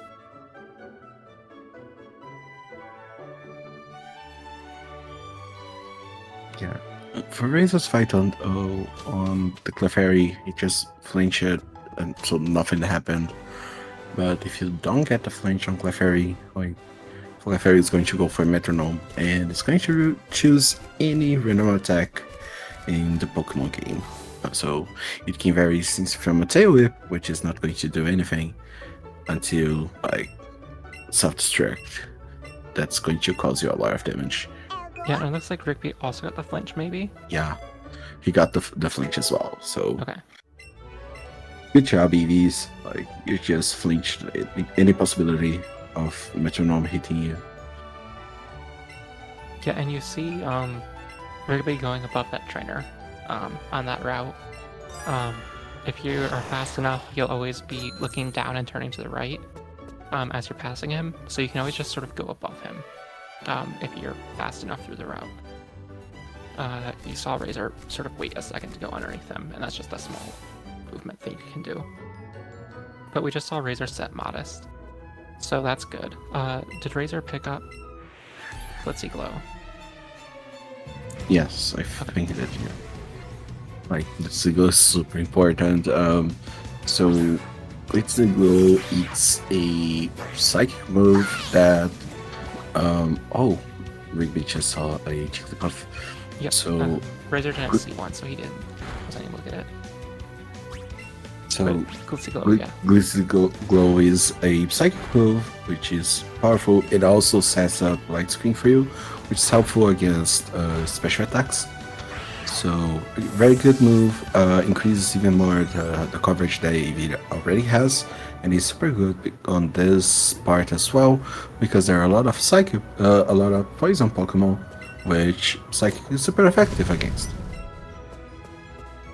Yeah, and also with the light screen, it makes the Jesse and James fights a lot safer, because you're going to be targeting down Arbok first, which is the physical attacker of the two, Arbok and Weezing. And then Weezing is going to be using special attacks, which don't really do as much damage to you after the light screen is up. So it makes a lot of fights safer. That could be really bad for Pikachu, for example, without the ability to set up light screen.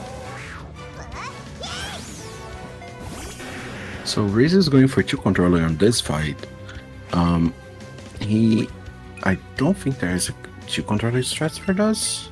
Oh, he's using an X item. Yeah. Okay. Usually like we go like at least on the beginner notes, like we just go 1 controller for this X attack and then headbutt twice. But well, if you have the 2 controllers, you can use this opportunity to also heal. Yeah, I think he might have been concerned about Psybeam ranges and wanted to do that to like. He knew he could take 1 Psybeam with Eevee, but not 2, and didn't want to risk doing headbutt flinches, being put to sleep. So he used the second controller to set up X attack, and then do the heal, so he would make sure that he would be able to get out of it without any danger.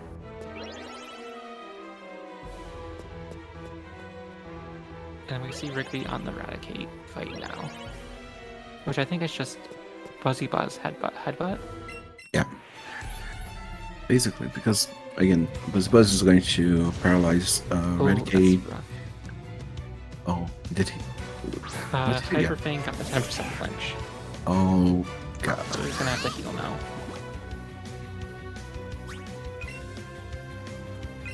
That's rough for Rigby.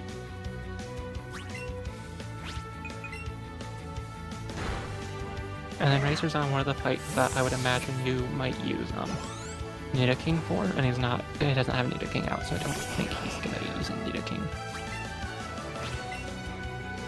At least this is one of the fights that you use Nidoking for in Eevee. Or not Eevee, in Pikachu. Yeah, there's not much that can happen on this. Voltorb usually goes for Sonic Boom on this fight, but as Eevee, like, he's very healthy because he healed on the last fight. It is fine to go 1 controller. Yeah, the worst thing that can happen with Pikachu is like you go into it with like 40 HP, and then Rattata uses Super Fang, and then Voltorb uses Sonic Boom, and it KOs your Nidoking.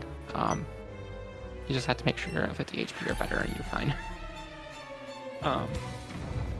But yeah, Razor's going into this fight with the Grimer, which is also going to be another poison type. He's controlling it, so it looks like probably just a special attack and then Blitz Blow. Glistening Glow, and then or twice, or you could go Glistening Glow and Bouncy Bubble if Grimer uses Sable. Not sure, is he going for an X attack? Okay, I'm starting to get worried of this X attack, X item usage for Razor. I'm not sure that those X items need to last until Silph for him. I do think he had like 14 X specials left after that usage at least. Oh, then I looked at it wrong. I thought I saw 7 or something. I think that was X attacks. I think his X special attack is fine. Yeah, so then. But I could be wrong. I'm not wearing my glasses. yeah, like most of the time now, like if just uses like special and Starmie later is fully special. So the most important count now is you have like at least one X attack for later on the blue fight, and then X attacks, X specials for Starmie. Yeah, and I think you need 4 X specials for Starmie before you shop again. At least in Pikachu. I don't think there's any differences in Eevee. Yeah, most likely the same. There are not many fights after the hideout. Like there's the tower and that's it. Yeah, there's Ted, Blaine, Blue, and then Giovanni, where you would use an X special attack. So that's 4. And if you were using an X special attack on your partner for Blue, for Executor, you need 5, and that's it.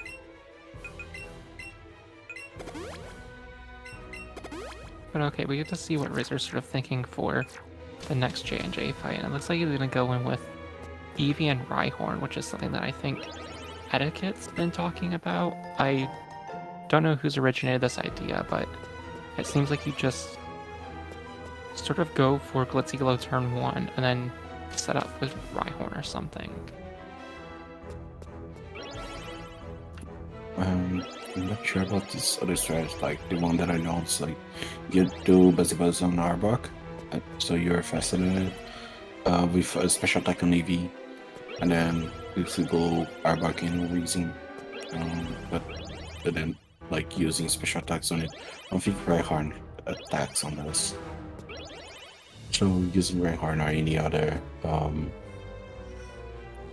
Pokemon on this would be fine. Yeah, I'm also curious to see what he does, because I'm not sure if it's like fully scripted too. Rhyhorn also will probably draw status away from Eevee as well. And it has a lower special defense stat, so it's more likely to get like flamethrower or something maybe. But I guess we'll see. Just now. And Rigby's gonna go for the fence right now. Go get the key, and then also follow up. So he was about maybe a minute behind or so. Yeah, around that. And it looks like Rigby is also going to be doing Graveler strats. Yeah, he's doing Graveler strats. But he took out Rhyhorn, I don't think that's correct. Yeah. Not moving the Jigglypuff to slot 2 yet. Yeah, that too. Interesting. Let's see how it goes. Yeah. Okay, there he goes. I also was Route 7 Jigglypuff, so it's level 20 something. I used Route 7 Wigglytuff the other day, and J&J didn't target it first, it targeted second. So this might not draw away the poison jab from Arbok. By the way, like Razor living on the edge over there, like Eevee lived with like 6 HP and got poisoned. one extra turn on that, and it would have fainted. Luckily, he has the time to heal now. Splitting up his super potions and potions so he doesn't have to like do any weird shopping later. Just trying to save enough potions for the second archer fight, which will be in about, I don't know, half an hour? 40 minutes or so.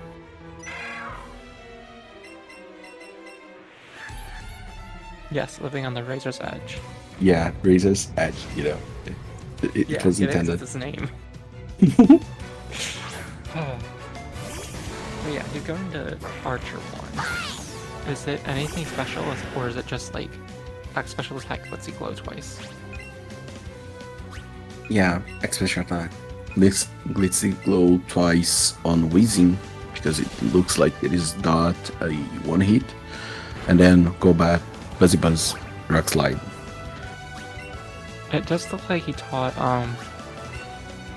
did get the poison and expelled it, but he did teach Glitzy Glow over Buzzy Buzz. So it looks like So he, yeah, true. Now, like, people are putting Sizzling Slide at less, weird. I'm not sure.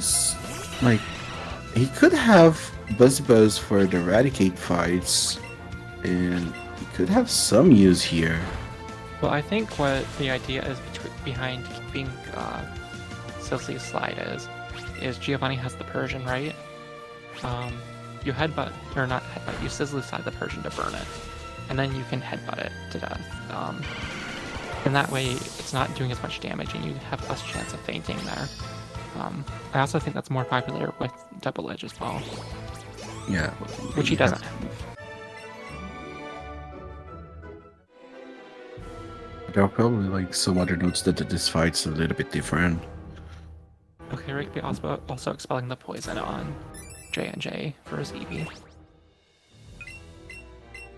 Power of Love.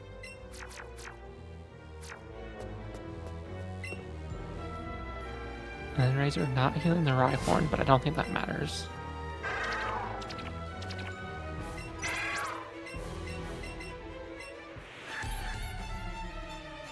I'm not sure if I saw him dismiss Juicy or not. We'll see right here. Okay, no, it is a 1-2 fight, so he'll be doing Sizzly Slide and then Headbutt.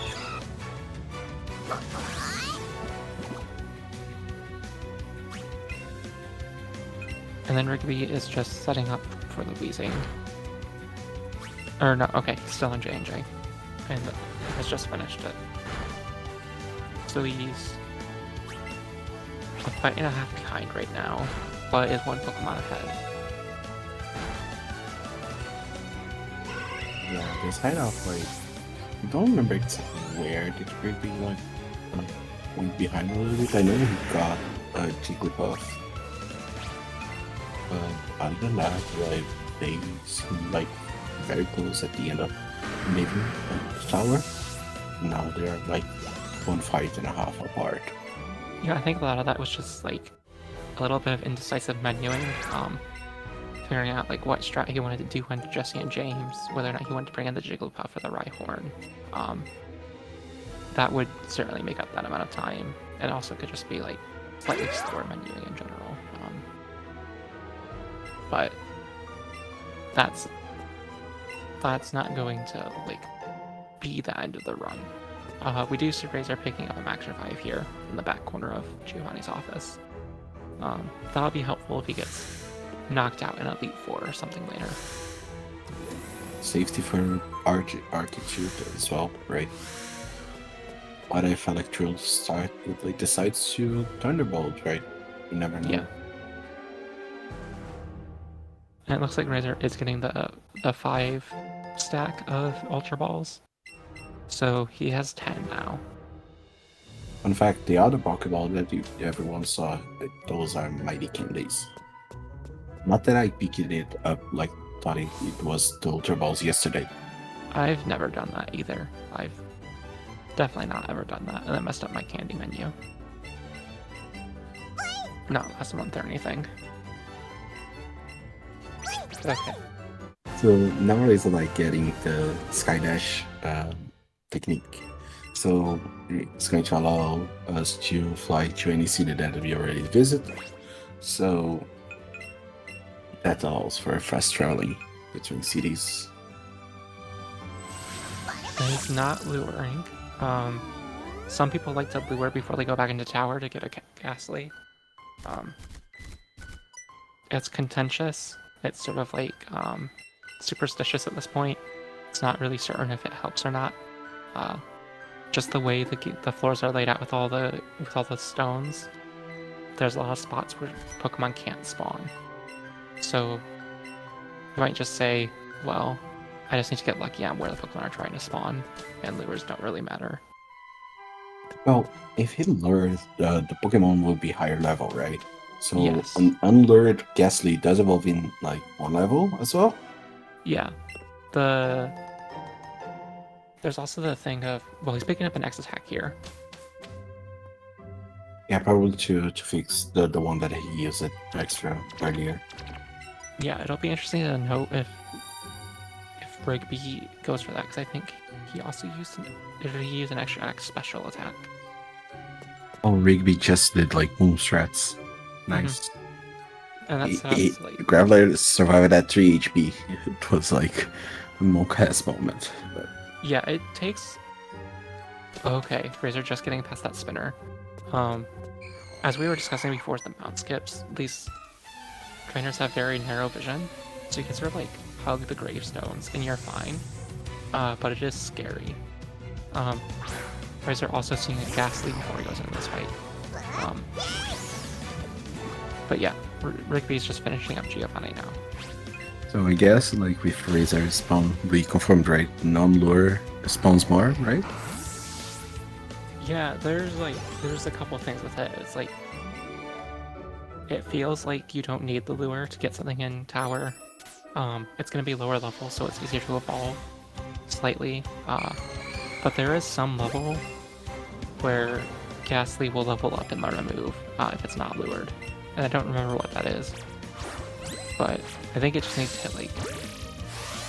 I don't know if it's level 30 that it evolves at or not. But it's not going to be too difficult to evolve. It just makes it a little bit easier. Yeah, level 25 it evolves, so every Ghastly will evolve in the tower. That's just a matter of an ease of catch thing, and the other thing is Cubone, if he sees it, should evolve immediately as well. But at the point where Razor is at with his catches, like getting Cubone will be of course fine because the move is in one level, but it's not like he doesn't wait for it. Yeah, no. Pretty sure like, he goes for the Route 22, is that correct? Like that, where we get Bonita and Dodrio? I think that's Route 17. 17, yeah. Yeah. Okay, that's fine. Yeah, he's fine without Cubone. It'll just make things a little bit smoother. Right now he can cross off Psyduck and Golduck and Ninetales and be fine on his catches. You would just need like Rattata and stuff. If you crossed out Cubone, you would still need a Rattata, probably a Mansion, Ponyta, Doduo, Psyduck. He still needs a lot of stuff. He's skipping those Ultra Balls too. So it's a good thing he got those Ultra Balls, that's what I'm saying. He needs 1, 2, 3, 4, 5, 7 more catches, or 6 more catches to finish the game. I think he's talking to his Pokemon. Happens to him. Yeah, that text box is so annoying because you have to click A on it. I always turbo A. And so I always end up talking to my Pokemon there. Or I turbo B to try to prevent it, and then I say no, and then I have to go through the whole thing again. So, I before like I was used to speedrun just like Sword and Shield. I didn't do the other games, and yesterday I tried to go for Let's Go to train a little bit. But I found the meshing like so different in the other games because you have just like half controller to mesh, and the buttons are super small compared to either the Pro controller and other controllers. So sometimes it's going to happen, like just meshing, like you're just meshing a, trying to avoid like go fast with your text, and then you just talk to your red Pokemon. Oh yeah, the I put my thumb over all 4 of the buttons on the Joy-Con. Which I imagine is what most people are going to be doing, is just sort of rolling their thumb across the buttons. It does look like Rigby did get Ghastly. So they both are on, like, even footing with catches now. Or Rigby's one ahead at this point. I'm trying to find out places where Rigby can cut stuff out. It looks like Machi still has Tentacle planned. Okay, gets past that spinner. Or maybe keeping the lure even after catching gasoline. Yeah, I don't think that's too big of an issue. It'll depend on how many he bought. It must have been 10. Yeah, he's going to do a menu after tower, but keeping it lured, it's fine. We are accounted for that. Yeah, and then after tower, you'll just go straight to Pokemon Road and go catch a bunch of stuff, ideally. And at that point, if you're the one lures, you can just pick up the Super Lure, and it will be fine. You can just use that after you're on Pokemon Road and go catch your Starmie. And the only thing that really needs to be lured at that point is the Starmie. The other stuff that you might catch, like Weezing, will evolve in 1 level regardless if it's lured or not.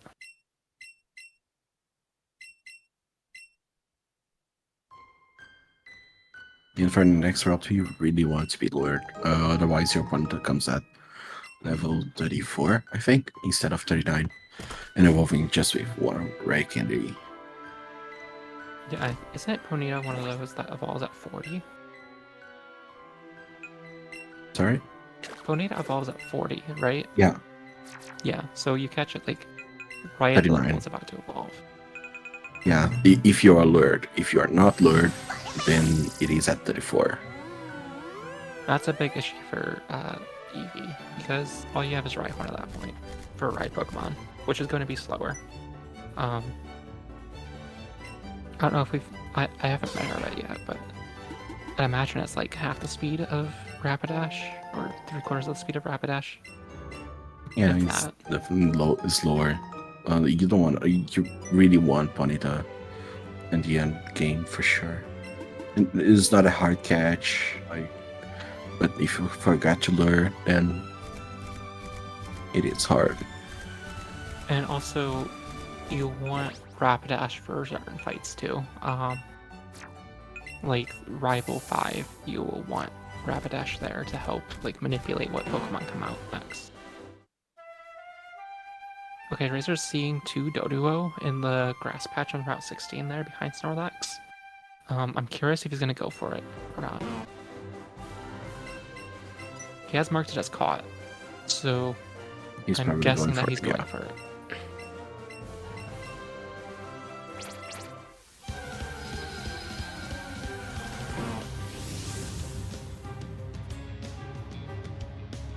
And so the Snorlax fight, Ghastly doesn't have a good matchup, right? So the way you do this fight is you input left, and then click A and run. And that's the easiest way to do this fight. You just run from it. You don't need a ghost type or anything. You just need something that's faster than Snorlax to get out of there. Okay, there's 3 Doduo there. Okay, one is low in one. Okay, so you're gonna get Doduo. And then Rigby has a paralyzed Eevee, which he'll want to heal off. Can he afford to heal that off? Or is he gonna have to just heal the HP and then deal with paralysis this turn? He can heal. I think he heal first and then cures the paralysis. Yeah, okay, that's right. Okay, it broke through. good. Power of love, acting again. Yeah, I think that's like 2 or 3. I think that's the third one we've seen in this race at least. Between the two, and I think Rigby's second. Yeah. We may see more in the end with Starmie. Yeah. Oh goodness. There are so many opportunities for Power of Love to come up for us. Today I had like Power of Love happening on the last fight with Rapidash because I hate that option. Oh yeah, the okay, just sending out Keybone here, which is fine. Like screen is on, so they won't be at risk of like fainting unless there's a crit. Yeah. At the point of like Giovanni, you're above the threshold for getting like survive on 1 HP Power of Love. So we might see the I don't know if we saw any X defense get bought. I wasn't paying that close of attention to their menu, their first shops. But I think Razors was available at that point. But when we're gonna be using, go ahead. I think if you buy it, you buy after Silph. Oh, do you buy that in Saffron and Eevee? Yeah. Okay. Yeah, okay. In Pika, we buy that in Pewter if we buy it. Because that's... we don't have to paralyze heal, so we use that to like get our menu set up directly. So I guess we will see that later, if they decide to do 1 or 2 seed Giovanni. Either of them. Razor's not seen anything. Yeah, he's on a hunt for the duel he just got, right? Yeah. He's on a hunt for Bonita. And he's marked this Rattata, so he's catching Rattata. The issue there is they're both common spawns. So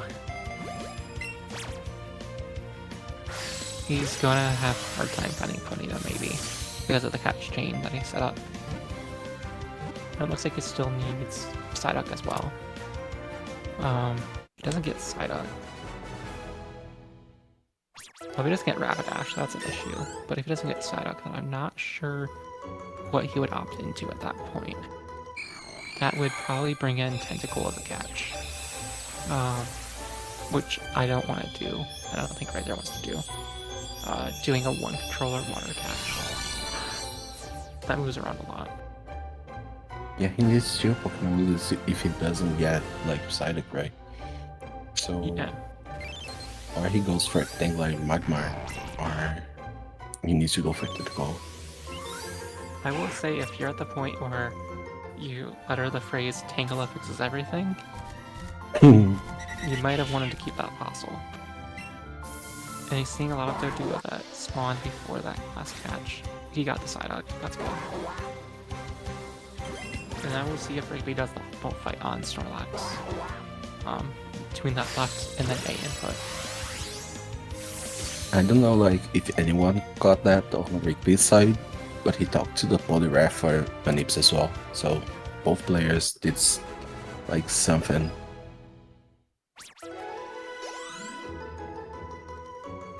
But before he got to Brock, he like accidentally talked to Poliwrath. Oh yeah. Yeah, I've done that. Everything where I could have hit A on accident, I've done last game. Razor's hitting and running into Eradicate, which is time loss, but it's going to clear out that spawn slot for hopefully a Ponyta. How many Ruta does Razor has? I think 5 at this point. It was kind of red indicator. Yeah, I think it's 4 or 5 at this point. It is not showing any ponies.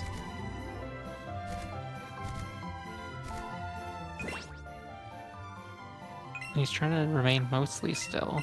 He does have a repel, so that's good. And he did pick up the super lure, so his lure situation's fine. Okay, there's a pony. For that, There like, you go. 20-30 seconds there waiting for one to show up is part of the thing that's going to like make these racers come closer together in time. It's just something that shouldn't happen, ideally. Like, you just get a pony to show up and then you catch it and you move on. But And be going for the Psyduck as well. Yeah. But he still need. I think he needs both Doodle and Ponyta, right? Yeah, I think so.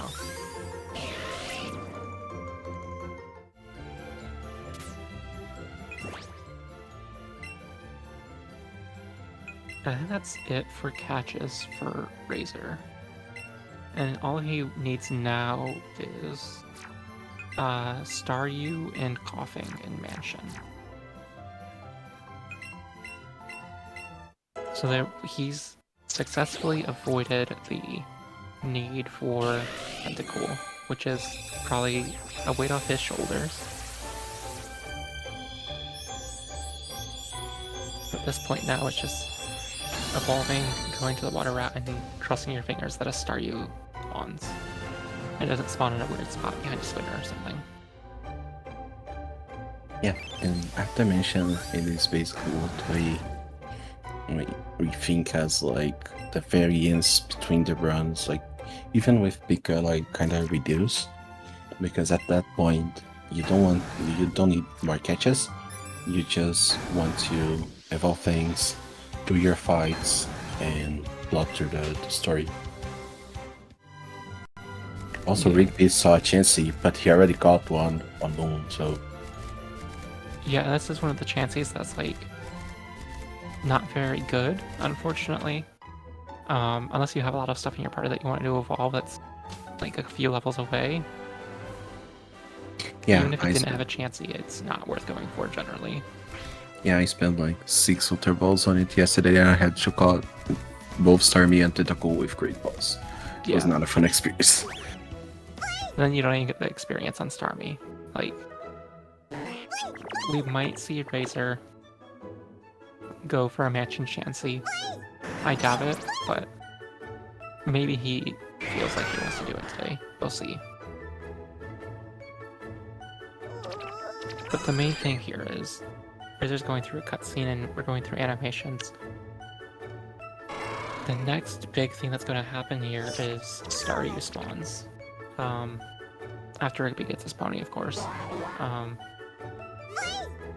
You really need it to spawn. And if you don't get a Staryu, then that's a problem. And you can't really finish the run until you get it.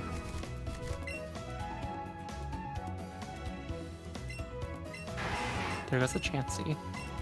There's no pony. He can catch the Rapidash if he wants. Catching the Rapidash is totally fine. Doesn't want to take it yet.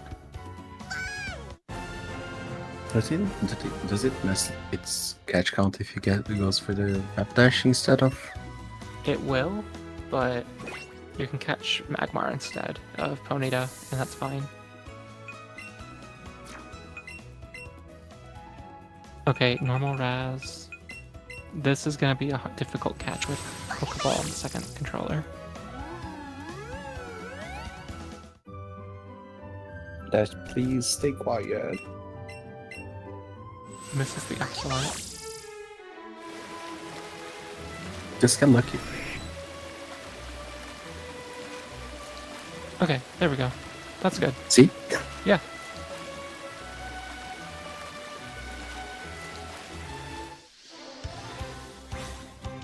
Oh, Razor got this Staryu. Okay, good. What CP is it? 1068, I think? 16, yeah. Yeah, 1068. So that's like Average, right? mostly average, yeah. I think like 1061, 1071 is average. So it's just a matter of where do the stats end up. I've had 1029 stars that have like perfect special attack and just enough speed, and 0 and everything else, and it's still fine. I saw an 1117 or something yesterday that was 4 special attack and 31 attack, and it was a very bad star. Oh god. So it's really just a matter of what is the special attack set at this point. Hopefully it's good enough. And I don't think, yeah, he just needs a Wheezing now.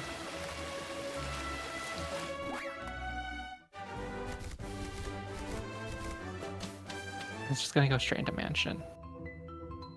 Okay, so Rigby's got the Rapidash. So he's gonna many that into the party. Grace got like coffee straight away.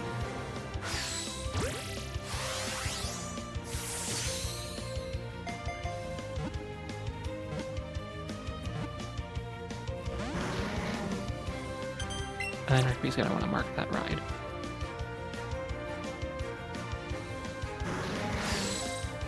And hopefully not hit an optional here. Well, Rat-a-Tat's fine. It's not a trainer fight. Yeah, that red attempt may have saved me. Oh, close. Oh. Okay, he's out of there.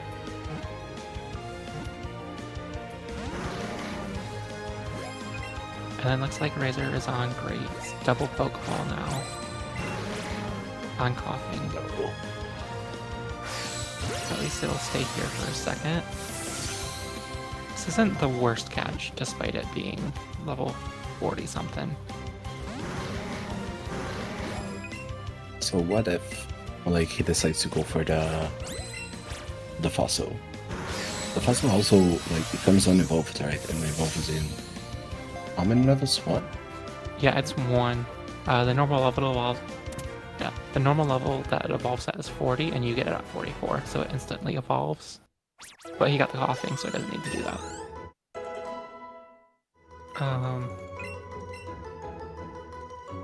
Okay, that's right. Doduo is a level lower too, so its Drill Peck will be in slot 3 rather than slot 2. That's a thing that he's going to want to watch out for on the blue fight.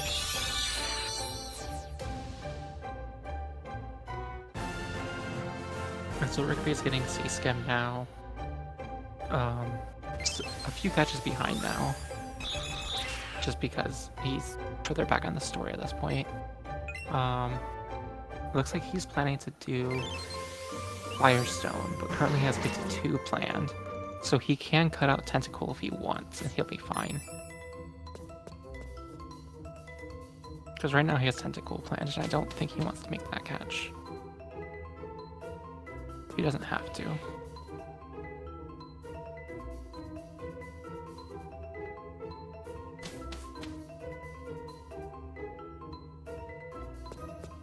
And then flying to the right town. That's very important. You want to fly to Pallet Town and not Vermilion. Yeah, I've you never don't need done to that. talk to Ponyta, right? To Repdash, but yeah. Yeah. He plays lure, right? He didn't cancel his lure. No, he did Super Lure on the fly menu. Okay, nice. He has only 1 lure left. Okay, there's the star. That's good. Yes.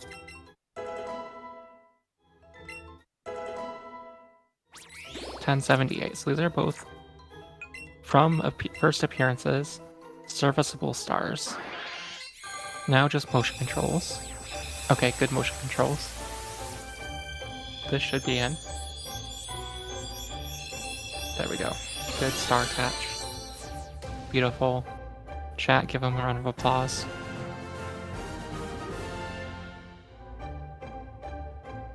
But it is still interesting that he still has Tentacle Mark as planned. So I'm curious if he will actually go for that, or if he's gonna like just make the adjustment soon to not go for it. As first timing on Razor's side has did you see that?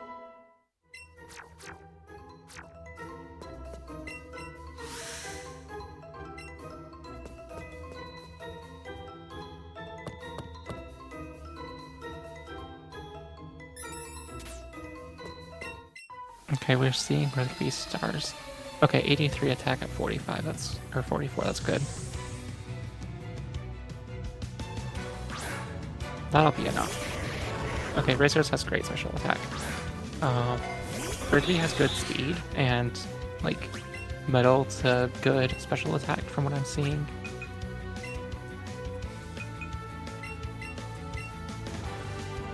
Oh, he did 4 candies there, I think. Yeah. So, because he didn't have to candy the pony, he now had an extra candy to spend here. And he can do 4 candies now. Or he can do 4 plus 1 later. Or 4 plus 2 if he wants to. Because he has 2 more candies available to him.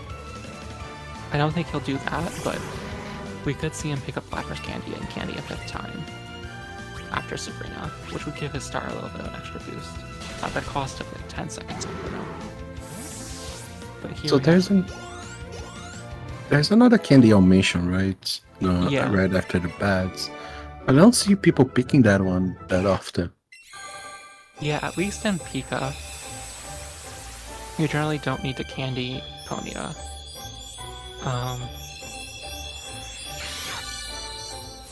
I'm pausing to see what he's doing with this Tenta. I'm curious to see if he goes for a Tenta. No, don't go that way. No. Okay. Not going for Tenta, so... No, he is going for Tenta. Okay. So he's gonna make that catch. Hopefully he crosses out coughing. Okay, there. Coughing and wheezing are gone. This is his last catch. Okay. Back to what I was saying. Yeah. The mansion candy just takes a long time to get compared to the Lapras candy. And especially in this case, where you're picking up Route 6 candy already. Oh, Razor missed the cycle. Oh, this guy. Oh, and it has 4 Pokémons. Yeah. The good news is you can just Psychic all of them. I think it's like Psychic and Scald everything is fine. The bad news is it's 4 fights. And the other good news is there's a bad heal right after this. So you don't have to care about like what PP you're using. But again, the bad news is you hit a 4 Pokemon optional. I think it's all Coughings. It might be like Magmar or something.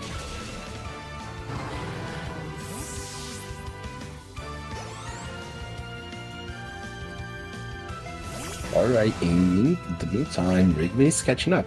Yep. Okay, he did already evolve his Starmie, that's good.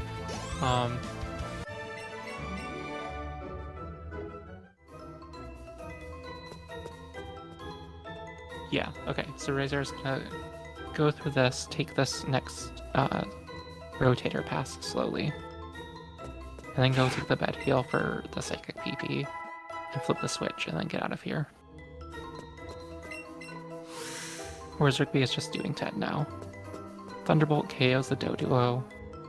I don't think that should be too big of an issue, but it might not evolve in time for blue. So we'll have to keep an eye on that if it does. And then Razor just picking up the Max Elixir. Because in Eevee, apparently, you pick up the Elixir and then the Max Elixir. In Pika, you pick up the Ether and then the Elixir later. So that's just a thing that I'm not used to, personally. I think it's matter. I'm not sure if like from this point onwards there should be any difference. I think it is more like a choice, to be honest. Sorry, I was focused on the Ted fight. I think like from Mansion onwards, like both rounds, Eevee and Pika, like they are very similar, if not equal.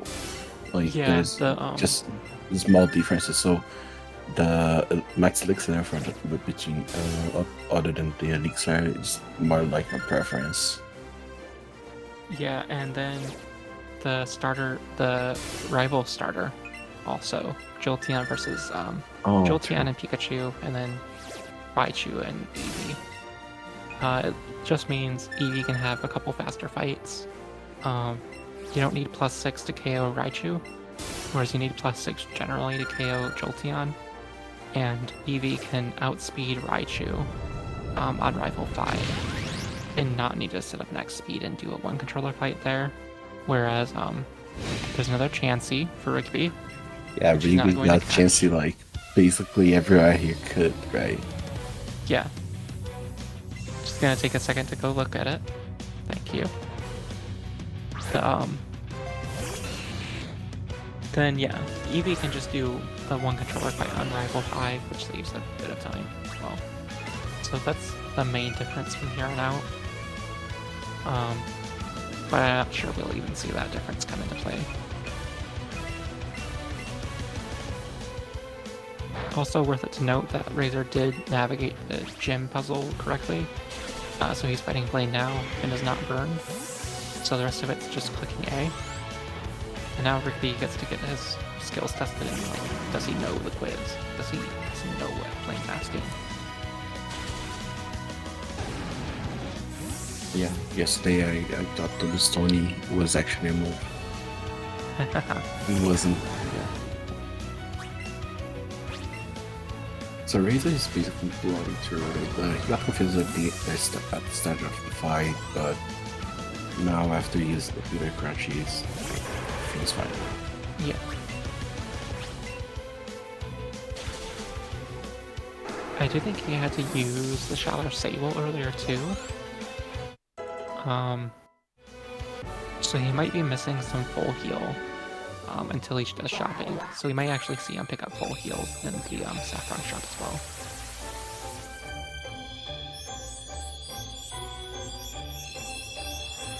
Okay, Rizzo's Doduo is evolved, so that's not an issue for Blue.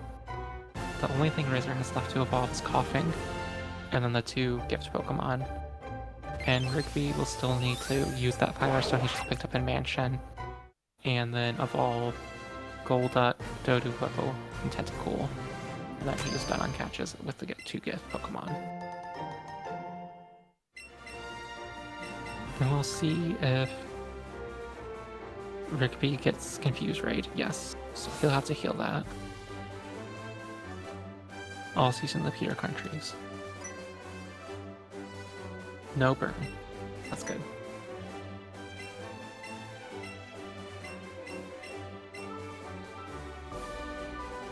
And then we'll probably, most likely see Razor going to Vermilion City now to fight Surge.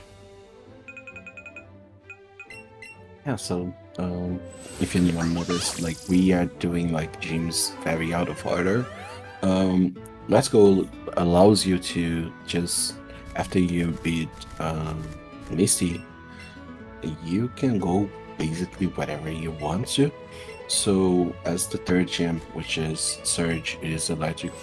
It's an electric type, and neither Eevee or Pika, they do have a good matchup into it. We just skip it and all the other gyms in between until Blaine, and do all the plot that we need to. Then we go back to these gyms later with a super high level starting. Yeah, I think in Pika you would have to do something fun like get Dig for Pika and turn it to like a 6-turn fight if you were doing it early. But with Starmie it just becomes a 3-turn fight where you click Skull 3 times.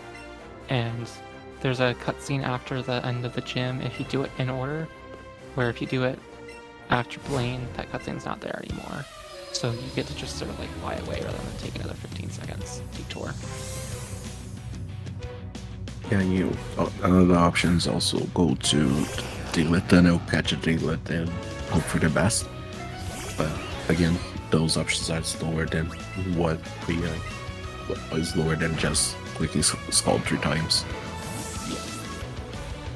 The other thing that we could see, like some variation, I think I did it in my race, and I believe Amber's doing it by default, is from Plains Gym flying to Celadon. And that would be if a person were running out of Super Potion and they want to get Hyper Potions early, go to Celadon first, then fly to Vermilion, shop before the gym, and get Hyper Potions and everything that you need from the Saffron shop. And then just go on and go back and do Erica later, or do Surge and then fly back to Sylph and carry on. It costs like 15 seconds, and it's fine.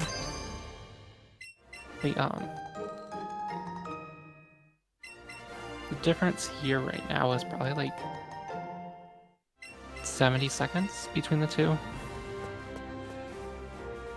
Yeah. Rigby just needs to make sure he gets good cans, and then it should be fine.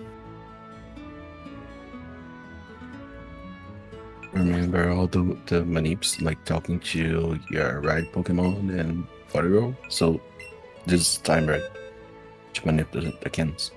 Yeah, just make sure it doesn't walk too far left here. Oh, I've done that exact thing. I saw where he was pointing, and I was like, oh no, I know exactly what's gonna happen. Yeah, it's fine though. You just scald twice, and you're out of here.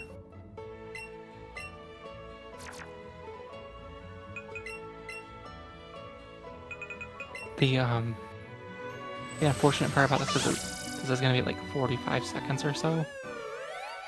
So that does give Razor back some time, some lead. While Razor is going to Erica's gym, where hopefully he won't hit an optional.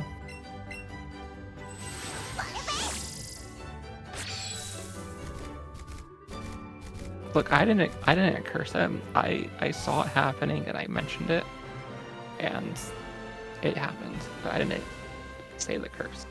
Okay, I just want to put it out there.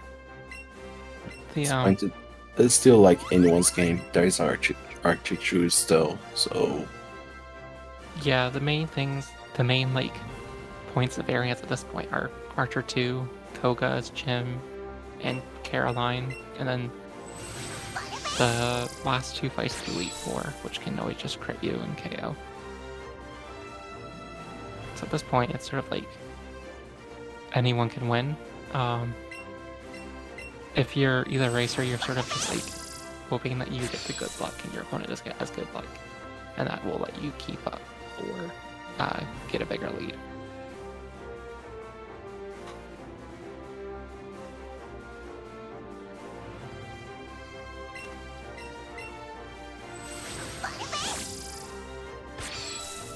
And then, so Razor didn't hit an optional. You just sort of like have to walk relatively close to the hedges, and you're fine in this gym. It's very odd. We've been talking a lot about the trainer's vision, and it's still the same in this gym. So you sort of have to like walk in the middle of the hedges in order to get hit by the trainer's vision.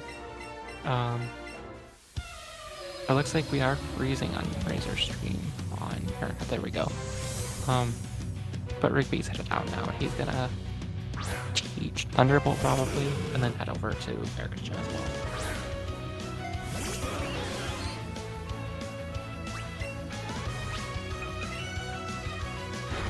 Okay, yeah, I'll see what we have all my tails.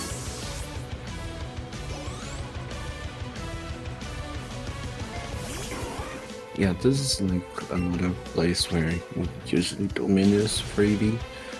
We need to teach Thunderbolt to start with. So if we had any Storm evolutions that we didn't do, we have any other Pokemon that evolved and we didn't remove from the party, other than Rapidash and Dodrio, we do remove those as well. There will be other opportunities later to also remove stuff from the party to by the management, but this one is one of them. Okay, 121 special attack, so it's not like extremely high, but it is more than enough. On Rigby's star at 47. But yeah, then we'll see him deposit those Pokemon and just leave himself with Doduo, Rapidash, Tentacool, and Starmie. And hopefully the Doduo evolves before the end of Character's Gym. And we see Razor flying to Celadon from Celadon. It's just faster, and it's annoying that it's faster. But it's just how it is. Then heading off to Silphco. Yeah, so taking a page out of the Swedish book here, usually when you fly from the same city twice, city is already loaded, so it goes faster, it just like TPs you away in front of the sitter. However, if you travel between cities, you do need to load, so you have a loading zone, and it's quite like slow to do that. Yeah, and that's if you were to do shopping in Vermilion, that's where a lot of the time loss will come from, is doing that that difference in loading. But now we see Razor's onto blue, and should be using Dodrio, so this shouldn't be an issue. Whereas Rigby is now going through Erica's gym. And still relatively close. I think both of them are running on digital, right? I don't see like too many difference on loading times. I would imagine so. I don't know. Yeah, so we basically have depending on where your game is at, you can have different loading times.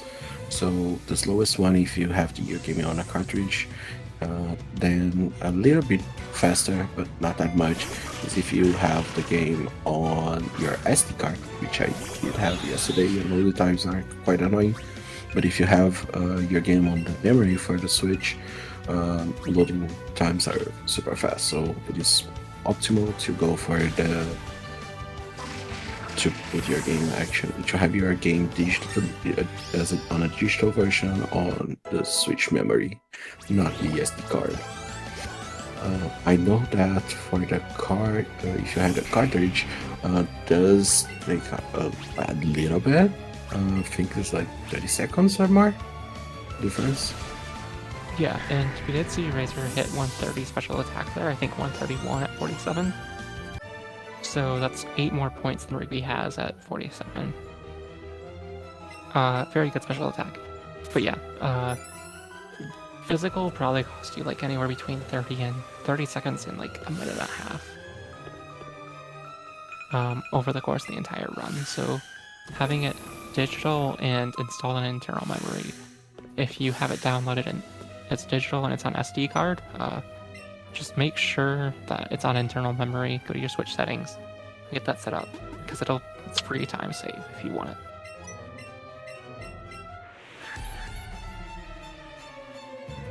But okay, Yes. Razor's on to Archer 2. So this is what we call the true double fight. So your partner, in this case the Cubone, is not controlled by you, but is controlled by the AI of the game. So Cubone can do whatever he wants to, and we don't have too much control. Ideally, we want him to use Boomerang, and from the other side, we ideally want to see self-destruct and protect and non-protect, right? No protect, but we do get Thunderbolt, so it's not starting off the best.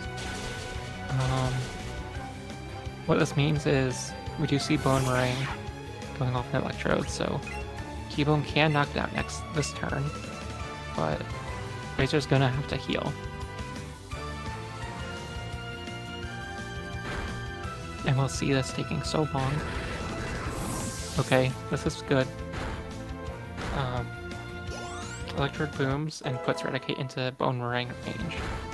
And Cubone is attacking. Got hit by Sucker Punch, so that's good. That's 2 turns. This is a good 4-turn fight if Weezing doesn't protect. This is about as well as you can expect things to go if you get Thunderbolts at turn 1. Yeah, there's not much more to say. Not losing time on this fight is great, especially in a race. The worst thing that can happen now is Weezing protects. Yeah, this fight can be like very annoying. Sometimes, like if your Thunderbolt paralyzes you or crits you, you are in a bad situation. But as we saw here, like going for self-destruct after, like it is fine. Okay, now he's not Weezing, so that means all his 50 catches, once he gets the 2 good Pokemon, are done. Rigby has evolved Doduo, so it looks like he'll be using Dodrio for this fight against Blue. So there's no risk here. We'll have the special attack boost the Starmie to KO with Scald, but that's fine. Now the main thing is going to be if Rigby gets a good Archer fight or a bad Archer fight, because it decides if he can catch up or fall further behind at this point.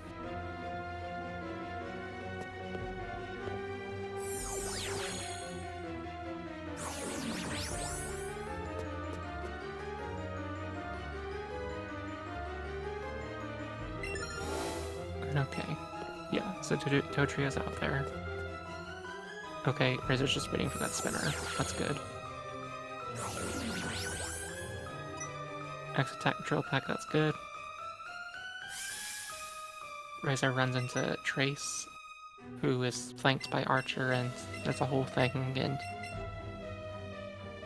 I don't know. I guess the game expects you to have gone through Silph Co a bit more and had spent time there. whereas we just sort of go right to where we need to, and Archer is just sort of there, ready to fight again. And Rigby is through blue. 125 at 48, so that's fine. That is getting close to not be a range on Dragonite at the end of the game.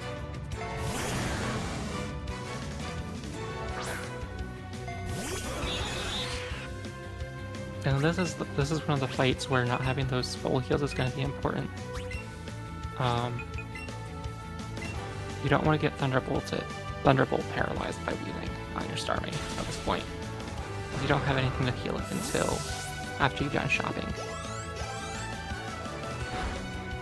And if you just get hit like with normal damage, you don't get barrel, you don't have any service condition.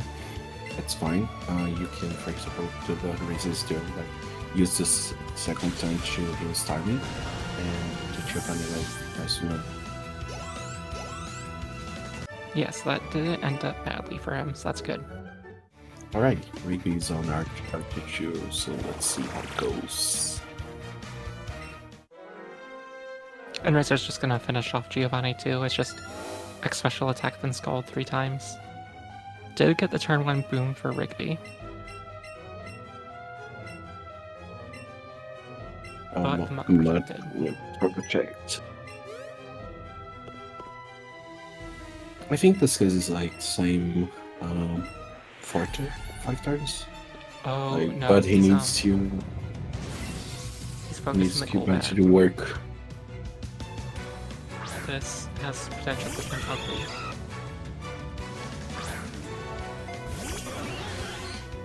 Okay, the Muck is toxic to the Starmie.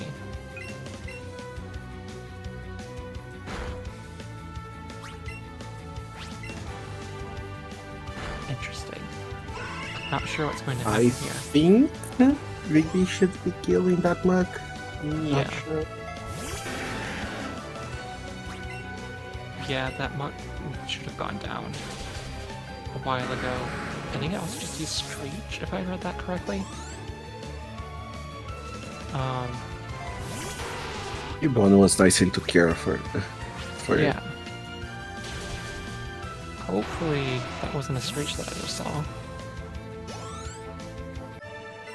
Okay, Sucker Punch is fine. Watch Sucker Punch. Cool. 5 turn fight, I think. That's fine.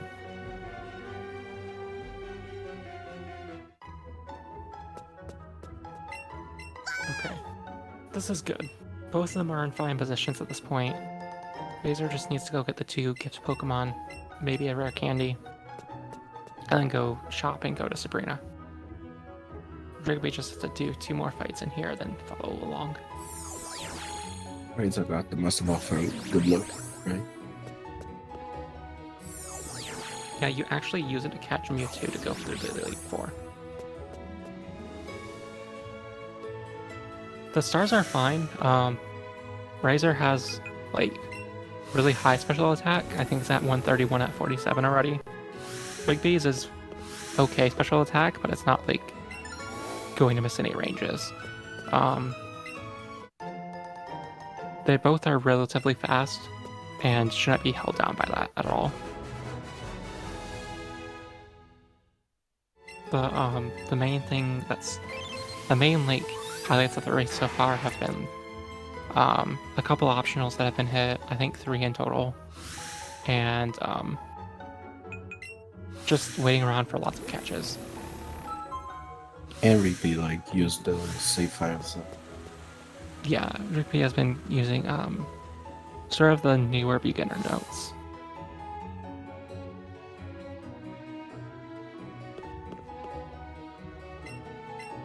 And also, so around at 230, Giovanni 2. This is a pretty good pace for Razor. If there's a point here where Rigby is able to gain back time and Razor is able to get second, he would still be in contention, I think, with this pace. I'm not sure what exactly the pace is at this point, but we could be seeing Rigby like getting up below that 318 that's currently needed to get to the third round. And then, okay, paying attention to Razor's shopping. Seeing what X items he buys. X special defense. Speeds.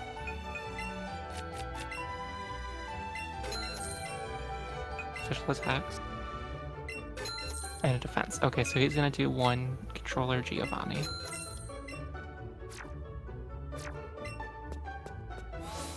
Okay, so he's set up for one controller everything endgame. With Giovanni with the X defend and Trace and Lance with the X special defense. I don't like thinking about like the race itself.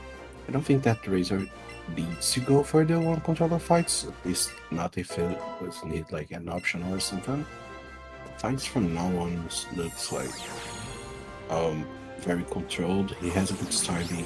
He can like two controller for safety the fights that he needs to. Yeah, it also could just be he just doesn't want to go for the two controller fights. I know some runners are just like, they don't have it written down, they haven't really considered it as an option. So they'll just do the one controller fights and save beforehand. Due to the tournament format, he might feel like, okay, if I'm in a winning position and I can still take a death on Lance or Champ, then just reboot the game and still win, then I might as well just do that. I'm very curious to know why. But also, I think with the two controller strats, you should be buying special defense as well. Just in case your partner Pokemon gets knocked out.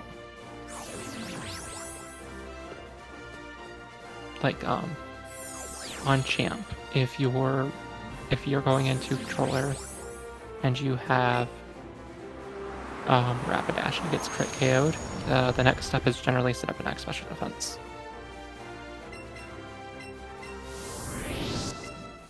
Okay, Razor says he's going to go for two controller Giovanni. Oh, nice. It's just part of his menuing that he grabbed it.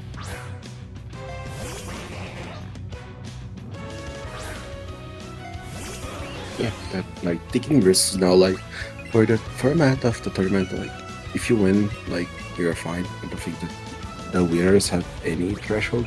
Or Rigby does have a threshold to meet, right? Yeah.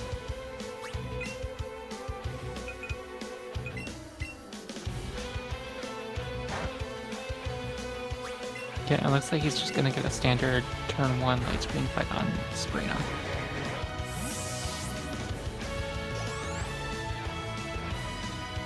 And then everybody's gonna go pick up the Lapras.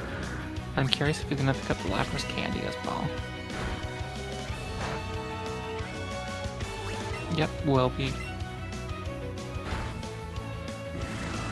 grabbing that candy, so overall gonna be putting 5 candies into this Starmie.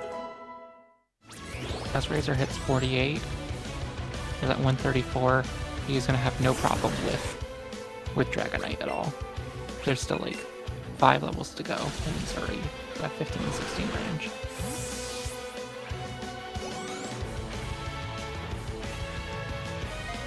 Yeah, overall, like both runners had very similar Starmies. Both EDUs were neutral. Catches were kind of the same. Like first there's some variance from one to the other. There's got the Charmander. Rigby got other things. Rigby, for example, got I forgot. We got Chansey and Cubone. Yeah. He got Abra. Yeah, got the Abra, whereas Razor got like the Charmander and the Nidoran male. Was able to evolve the Nidoking. So like their catch routes were really similar. And they're both at 50 now, so that discussion's all over, assuming that they marked everything, which I don't think I saw anything that just showed up. Yeah, both marked everything. And I see the Magic Carpet in Razor's box, so just confirmation that we do see it on screen.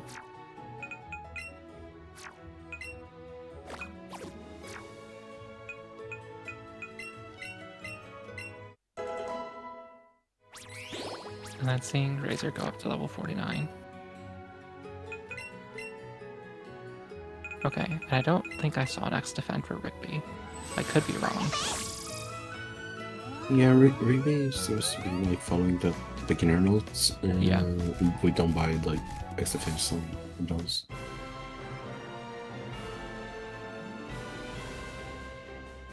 But an interesting fact is like on Sabrina, which is going right next, Razor, for example, went into the Alakazam with still one turn of light screen left, and he's still like scouted twice. However, Rigby's probably setting up a next speed before scouting it twice. Mm-hmm.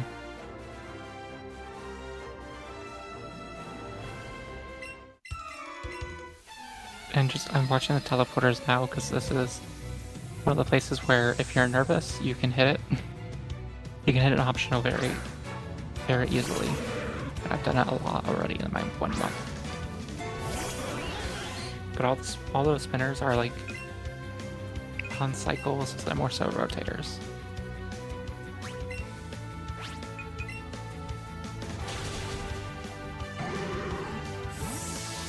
Okay, looks like good Kaden from Razor. No poison or anything.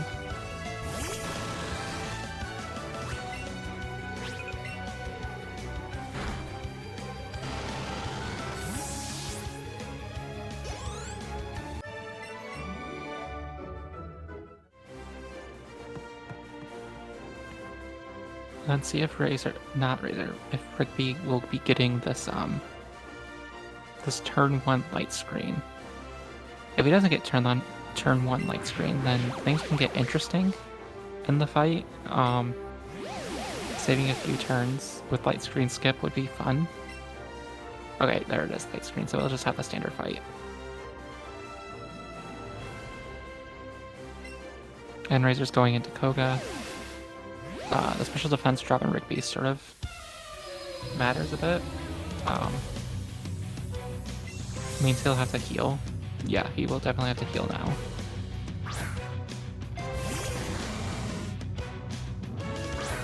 Yeah, critical hit knocked out his army.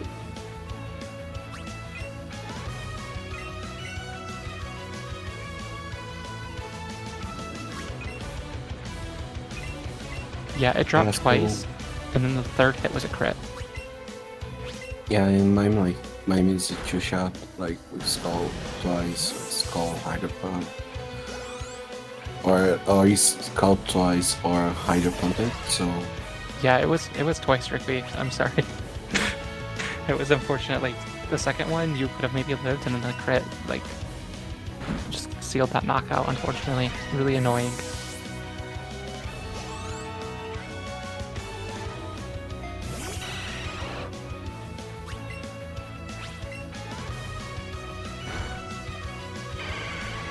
He's gonna just like set up someone over again.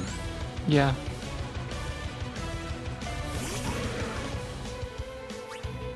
If there's one fight that you don't want to like have your study fading is whether you need to set up like 3x X items. Well, as long as he doesn't get special defense dropped again, he can skip the X speed. Yeah. Not sure how aware of that he would be. There's no light screen anymore, right? Oh. I haven't seen it set up or expire again. That would have been the 5th turn if it did, and I don't think it was, so he should be fine here.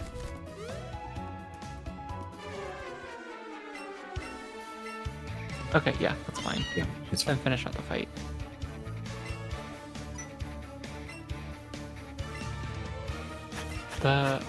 There is an unfortunate thing that's going to happen that I don't think can really be avoided. I think Rigby will get Lorelei turnarounds now. I think the amount of X items he's used here has been too much, and the number of candies is too much, where he's going to get Lorelei turnarounds, and there's not really much he can do about that. Because it's an extra 2 friendship points there. And with the extra candy, that's another like 1 or 2. And usually you just hit 150 on Bruno. But now you'll maybe hit a fight early. So we'll have to see if that comes into play as well. But okay, Razor's got strong push now. It's not pushy push. Pushy push would be a move because it's got like the alliteration thing. Strong push is a field move, so it doesn't have the alliteration thing. Different thing. And it's gonna go do Giovanni with the late elixir. It's all the max elixir in his bag, so it's all good.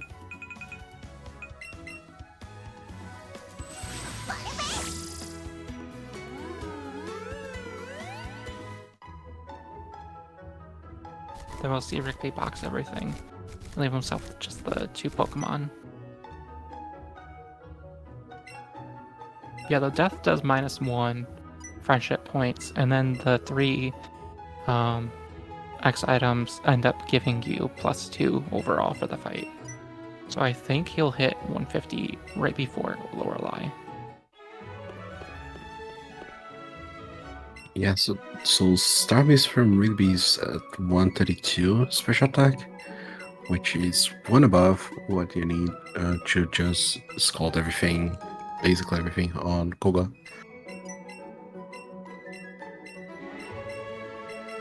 Yeah, also note that Rigby did 4+1 candies, so he got an extra friendship point based on the 4 versus the 3+2. So like, I don't think there is much. I think he's locked into Lorelei turnarounds, but it might be 1 point off. But anyways, he did get 50 Pokemon. There was no kick by Koga in either of these runs, which is good.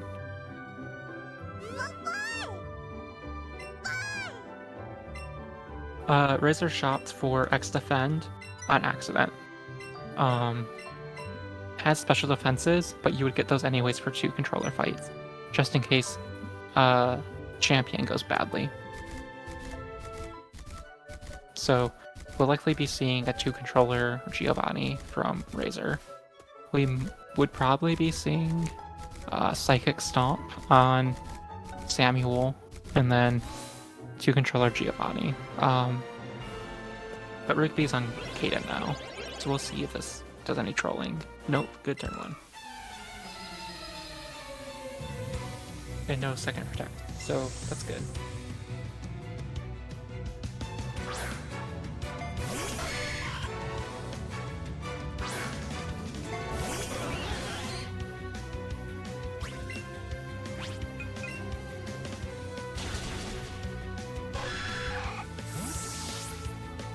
I'm gonna look up, see or like get an idea of what these are from.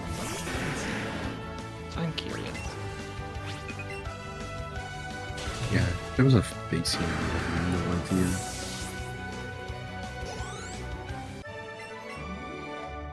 idea. Razor's going for the next fight, which is the Dokkan. Oh no, Rigby hit an optional Focus Gym. Yeah. I don't remember this one. Yeah, it has 3 Pokemon, so... This is not ideal. I don't know what the strat would be for this. Most likely Psychic, I think. Yeah. The problem is like, you got Arbok has Glare, so... This is something... Yeah, I think Rigby might have to take the center or mom heal after this if he's concerned about Psychic PP. No. Wait. We do Elixir right after, right? I think he just elixired after Kaden. Because I think he has 10 Psychic right now. No, he does have 7, okay. So it would probably still have Elixir. Yeah. I didn't catch if he elixired on the host Sabrina menu though.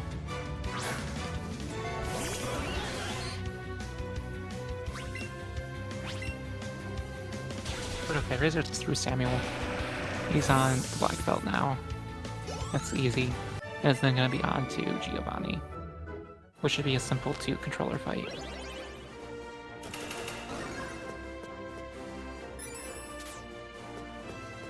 Okay, looks like Razor did get the psychic range on Samuel's King too.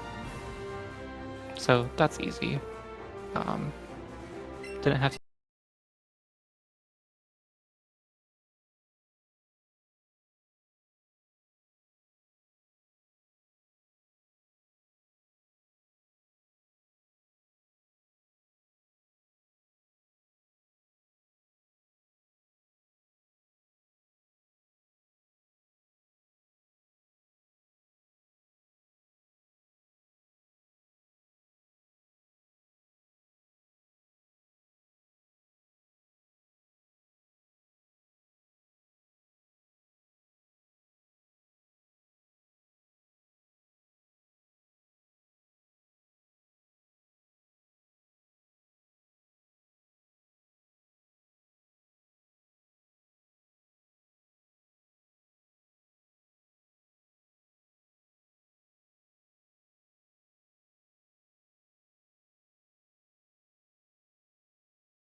Wouldn't do much. But yeah, now he just needs to psychic them up. And then He just need to psych the Muck, right? Yeah, okay, Muck. Thank you for not going for the double protect.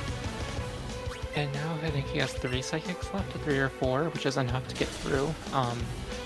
So that optional, at least the PP count, won't really harm his PP route at all. The I don't know if he already got the gold teeth already, but Razor's through Giovanni now.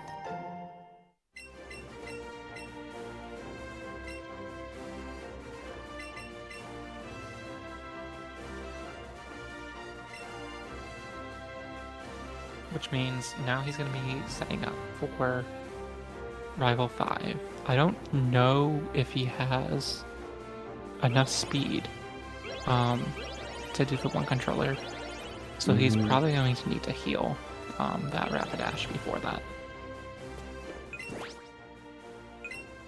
It has 128 speed. I think his Starmie, like has enough speed to outspeed Pidgeot. I think you need. Well, yeah, it'll outspeed Pidgeot, which is fine. But he doesn't have enough speed to outspeed Raichu, which would be 140. Okay, he didn't get the gold teeth, so he had to circle back around and get them again. And then go talk to the Warden and get Strong Push.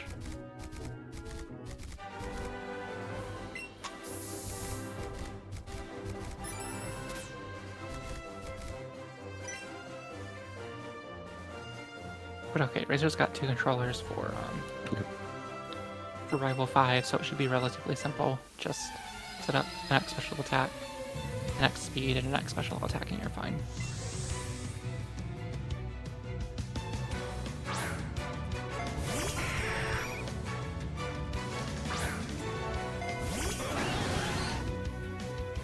So how much is like Rigby behind Razors right now? It's like 3-4 fights? Yeah, I would say like probably 5 or 6 minutes at this point. Yeah.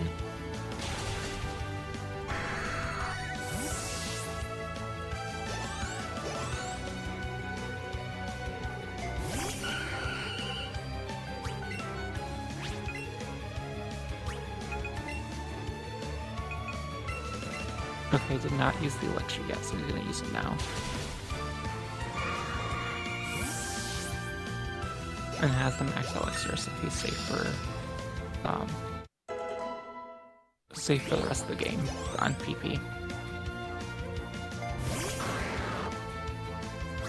And as you're just going through the rival fight, it's not an issue with 2 controller.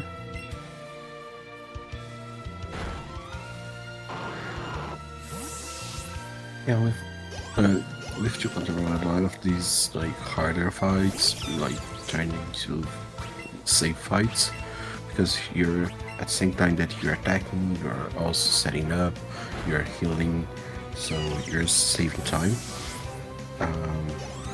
So as Razor has like a very good lead over Rigby. You can just use the safe strats, go secure the run, secure the first place on the race, and move on. Yeah, and the main thing will be if Razor decides to do the 2-controller Elite Four fights. Trying to eliminate basically all risk from the rest of the route as possible. If he does that, then he can just sort of like coast through the rest of the run.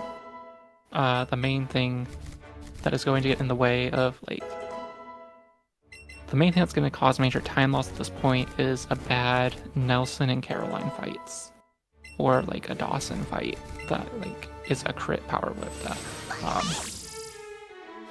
Other than that, the rest of the run is relatively safe and should be able to finish. I think with like a 3:15 is around the pace right now.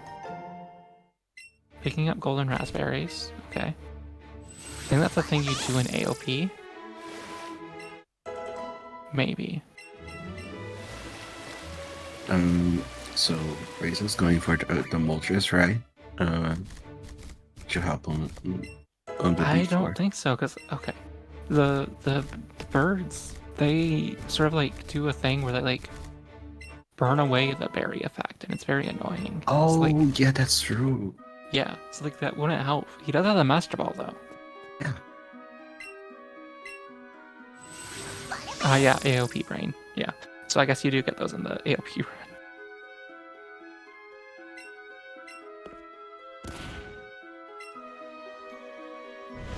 But okay. Razor's on Naomi now, or about to be. And this is really safe with 2-controller. It's annoying with 1-controller.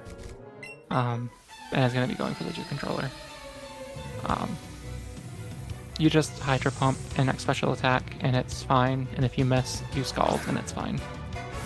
There's not much more to it. His Special Attack is high enough where bad things shouldn't happen. As long as he doesn't get like Crunch Defense dropped on Starmie, but if he misses, this Kangaskhan's gonna go for Outrage, so it's not that big a deal. But he hits, and it's over. Easy. Yeah. Just hit it, right?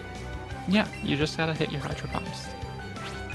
And if you miss, you just Scald at +4, and then it's fine. He almost Hydro Pumped the Venusaur now. That would get me a little bit worried. I think it only has Solar Beam. I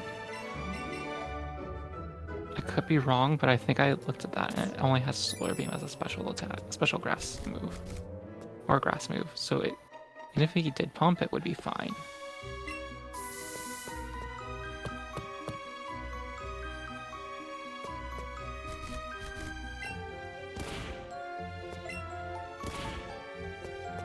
And then Nelson is also an interesting fight. It should just be 2 Thunderbolts and an X Special Attack 2 Thunderbolts, but you can get trolled by Hypnosis for a bit. And it can be annoying. The main thing to watch out for is just running out of full heals, but I believe he bought 11 in Saffron, so it shouldn't be an issue.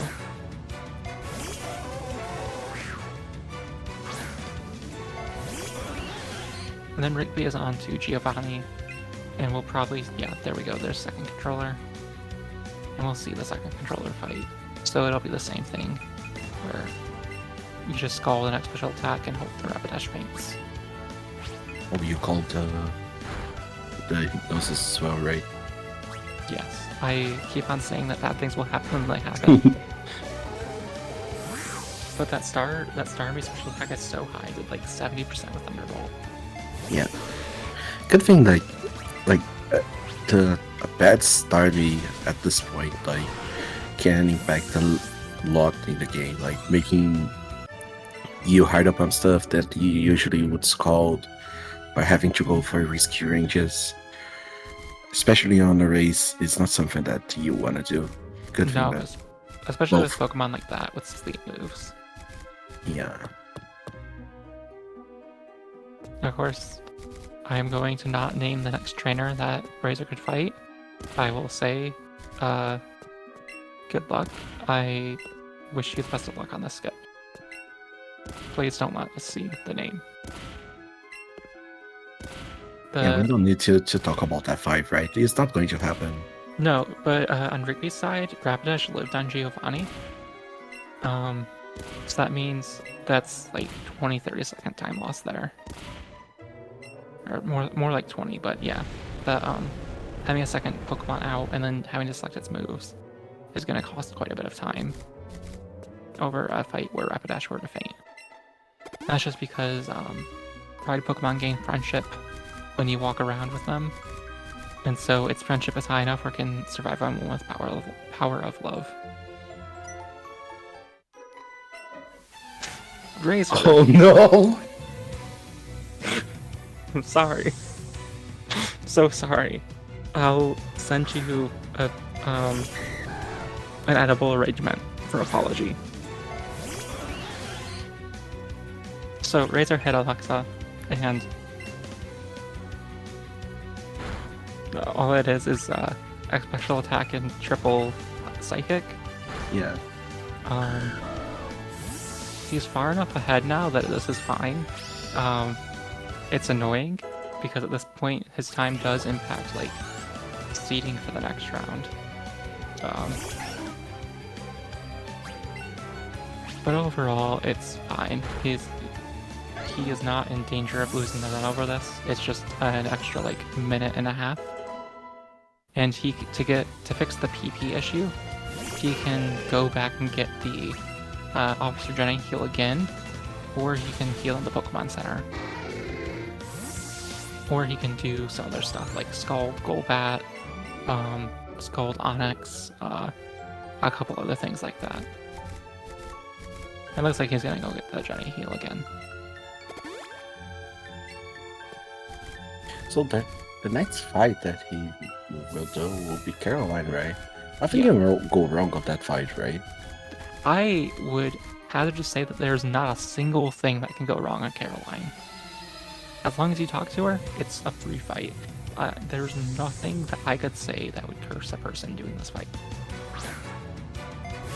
There's nothing. Not a thing. If you get frozen, just Scald. It's in bold on the notes. Right? Yeah.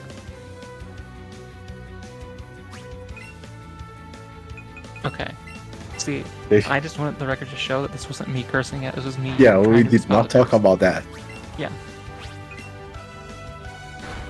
So now he's gonna try to hit a Hydro Pump, and it hits. Okay, easy. Easy fight.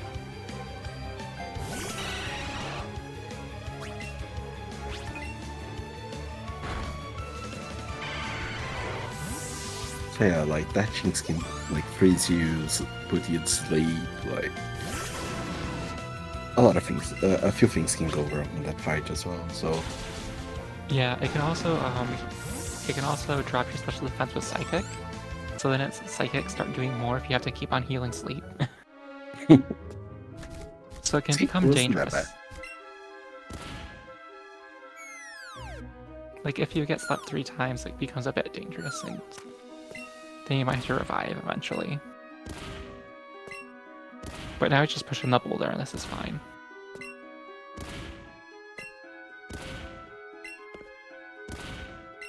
It's just, it's fine, Yeah, so Rigby is doing the rival fight now. I think it is like super safe. Mm-hmm. It just froze a little. Yeah, mine froze as well. I'm gonna click a refresh and see if that fixes it.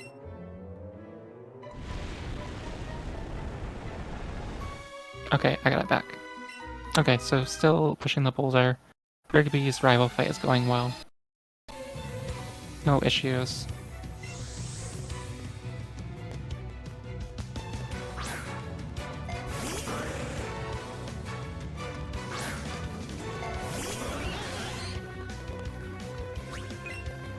Yeah, it's not a Twitch issue. It's on our end. But it looks like Razor's going into Dawson at this point. Yeah, there's like a tongue. And there is Rival 5 is done for Rigby. So he's just gonna navigate the badge checks and get to Naomi now.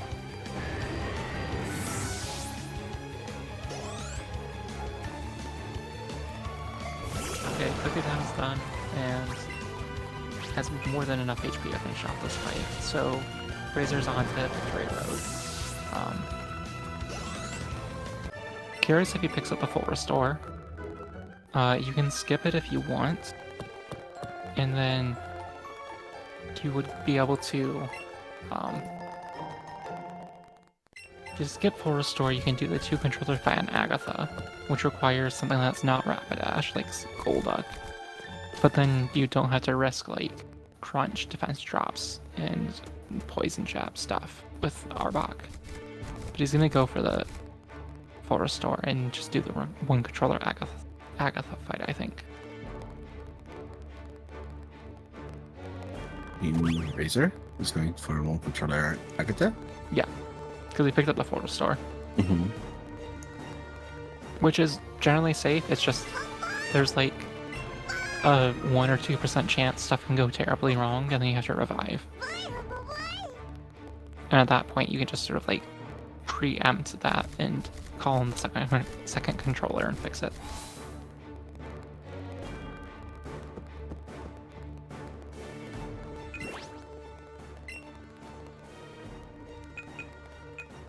Yeah, I think I could take the second heal from Officer Jenny inside the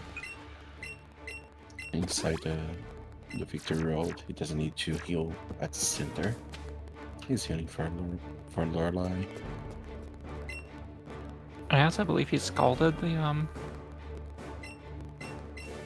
Okay, he is bringing in Dodrio.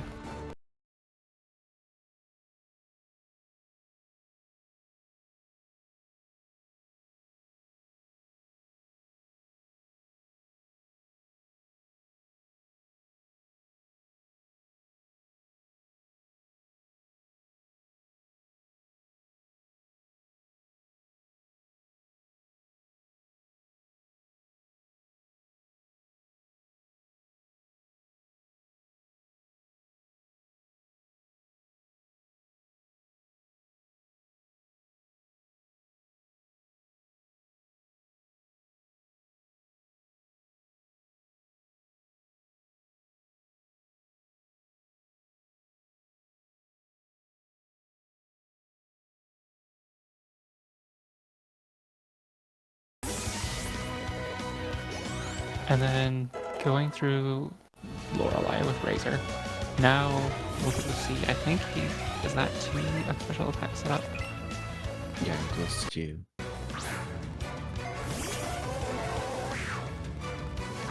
Yeah, just go on. I think this is fine. No, anything else, but it should be just debugged. Yeah. Yeah, okay, +4. +6 skull, probably. Okay. And then, so this fight's over for Razor.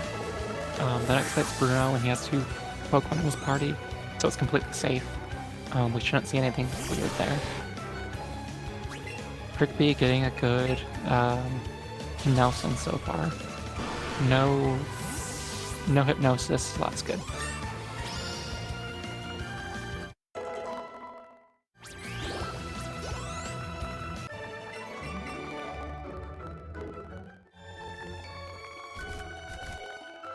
So, Bruno is a very hard fight, right? Yes. So there's this thing on Bruno called Faint. It's on Hitmonlee, it's the last Pokemon. If you go into it with like 60 HP, you can faint to the Faint. However, you probably won't see it. Like, 99% of the time you won't see it. Did we see it on the races? We haven't seen it once yet, I think. I don't think anybody's gotten the bounty. Yeah, so it's just a rumor, right? Until it happens.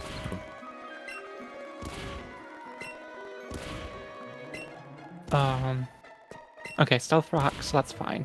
Razor will not see Faint today, as long as he doesn't misclick something.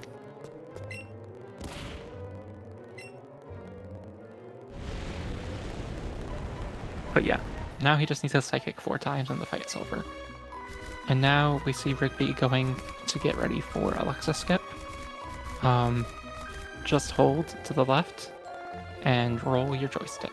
And you got this. There we go.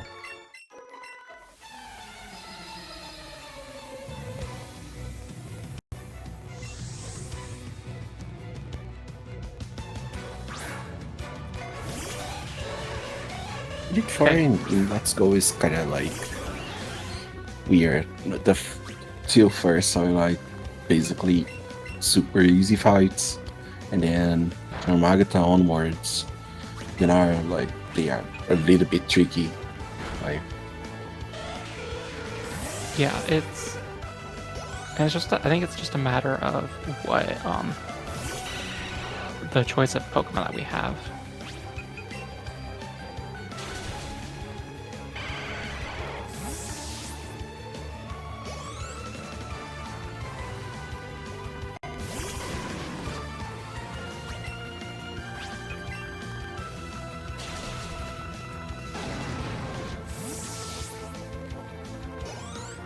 yeah, Rigby had no problems on Caroline. Mm-hmm.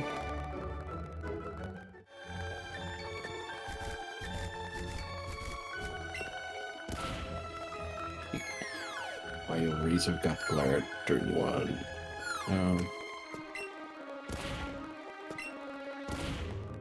So he used the 4-star, got it, like, for that.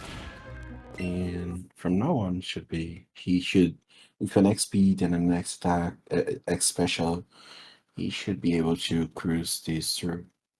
Outspeed everything, kill everything in one hit.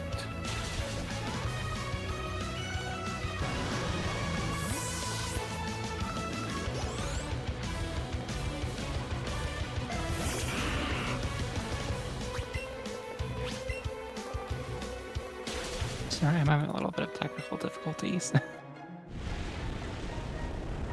I cannot currently see the game, so. Oh, okay. So Razor is just basically finished with Agatha. There's just Golbat and Gengar, the second Gengar left. Mhm. Rigby is on the Slowpoke trainer. Okay, Dawson. Okay, cool. Now I got it back. Okay, it sounds like the audio is fine now. Good.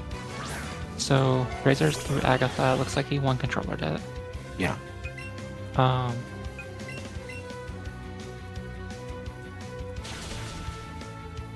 Okay, 153 attack, special attack for Razor at 53. That is a lot of special attack.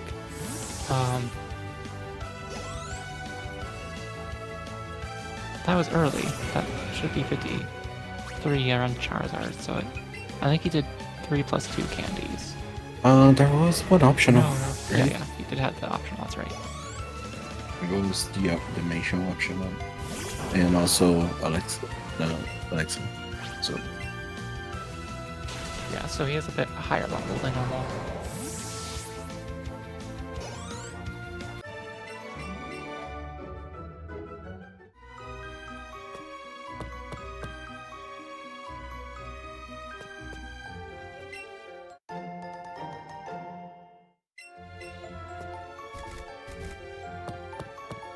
Rigby also getting the 4-star.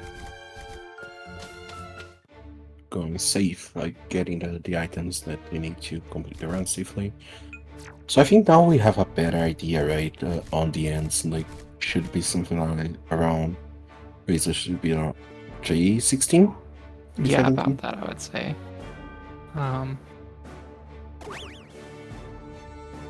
I'd say probably a 317, just because he still has all of the Lance Pokemon to go through.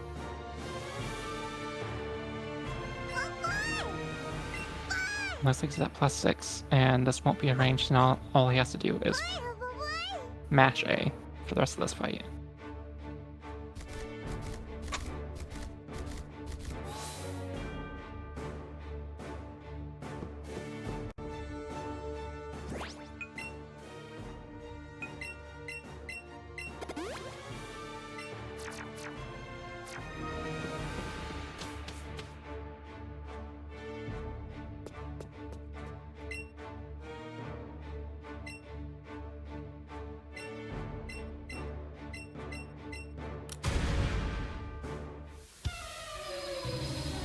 And okay, Rigby's gonna be doing Lorelei now. Probably setting up the +6. I'm not sure if the extra level and XP he's gotten is going to push him above the like threshold where you would +4. I'm not sure if he has that in his notes. I think he could do the same fight as Razor, but if he's following the beginner notes, like it says to go to +6 anyways. Their storms are very similar though. Yeah, I think Rigby has a bit lower special attack, but it's still like, you know, good special attack.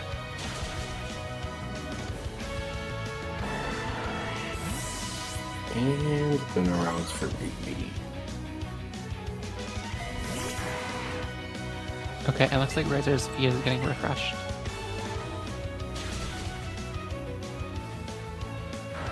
And then Rigby's kind of finishing up Lorelei pretty easily. Just Scald the Jinx and double Thunderbolt the other two Pokemon.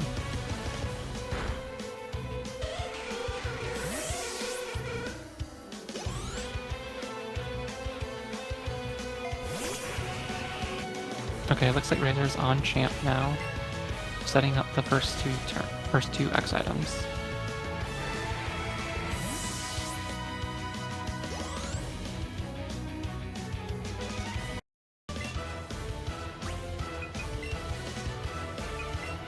Okay, yep, X speed, X special attack, and hope for air slash on Dodrio.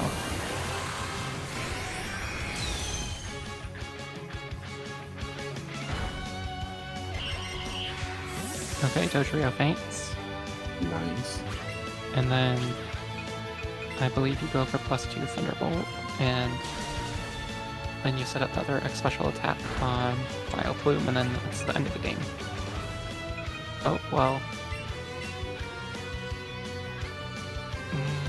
Okay. Pidgeot got survived that. Can you believe that? Yeah. I don't know how that lived. But he set up an X special defense, and Pidgeot's healed now. So now he has some time to work with. Okay, now Pidgeot's down. And now it's good. Yeah, now it's like free. Just select the right moves. Yep, just X special attack here. Solar Beam, and don't click Thunderbolt. Okay, cool. Now it's easy. And then Rigby's on Bruno, has over 70 HP after the Onyx. We won't be seeing Faint from that, so that little constellation prize will still be out there. The person gets Faint KO'd by Bruno.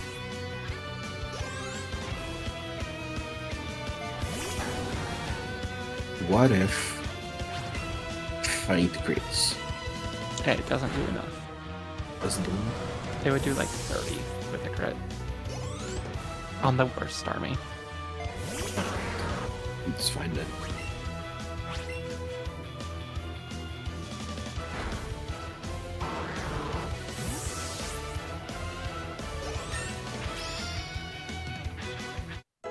Then yep, there's Hitmonlee, no Faint.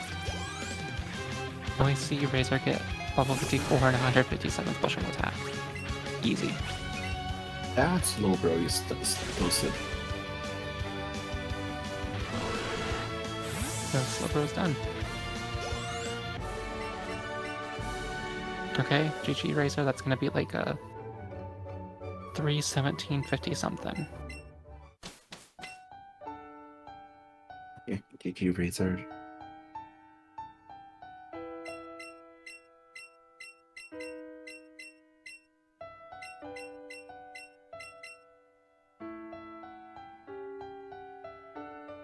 There was a moment. There was a few moments where on the race, like Razor and Rigby were close, but Yeah. overall, I think Razor was on the lead like the entire time. Yeah, I think a lot of what, like, a lot of the things that happened were like, largely just hitting optionals, I think, was like the main thing that, like, was giving the other person more time. then I think comfortability with the route was also a big thing coming into play. And we'll see Razor finishing up with 3:17:51 on race time. So sub 3:18. Such a bad run. Hi Razor, how's it going? Razor. Yeah, that was a 14 and 16 range to +2 T-Bolt. It didn't hit. I was surprised. Yeah, it missed. When I realized it was a 14 and 16, I'm like, I'm going for that.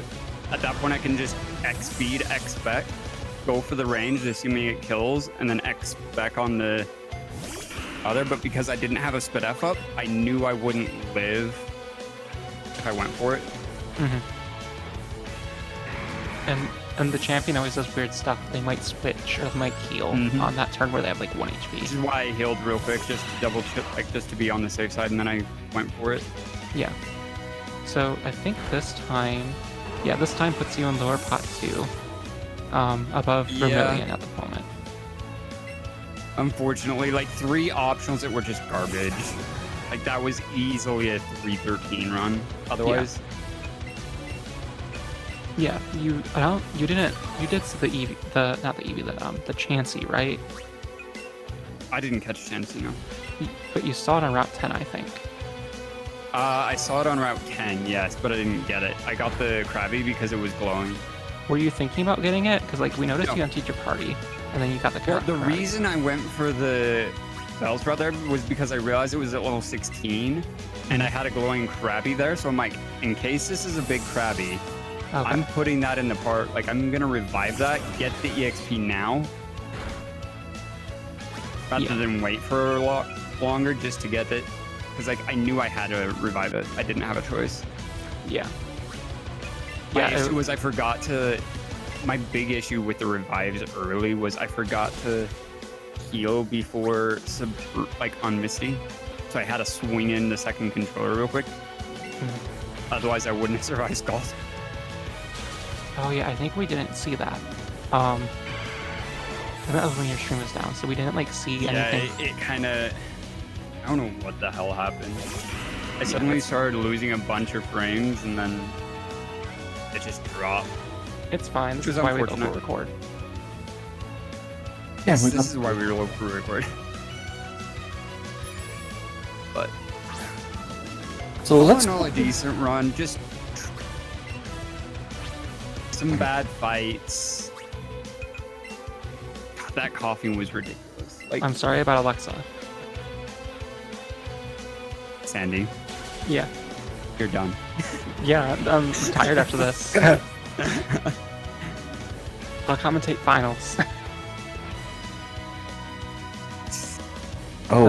Looks like Rigby's having some problems. So what happened here? No. Died and he still has a Gengar left. Gengar's gonna outspeed. Quick attack from Golbat. Okay.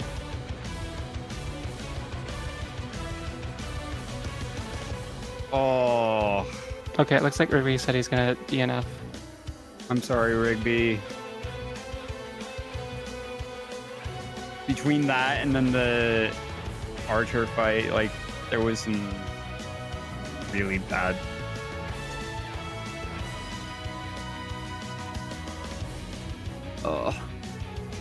Like, I went for the coughing because I hate waiting for it to attack.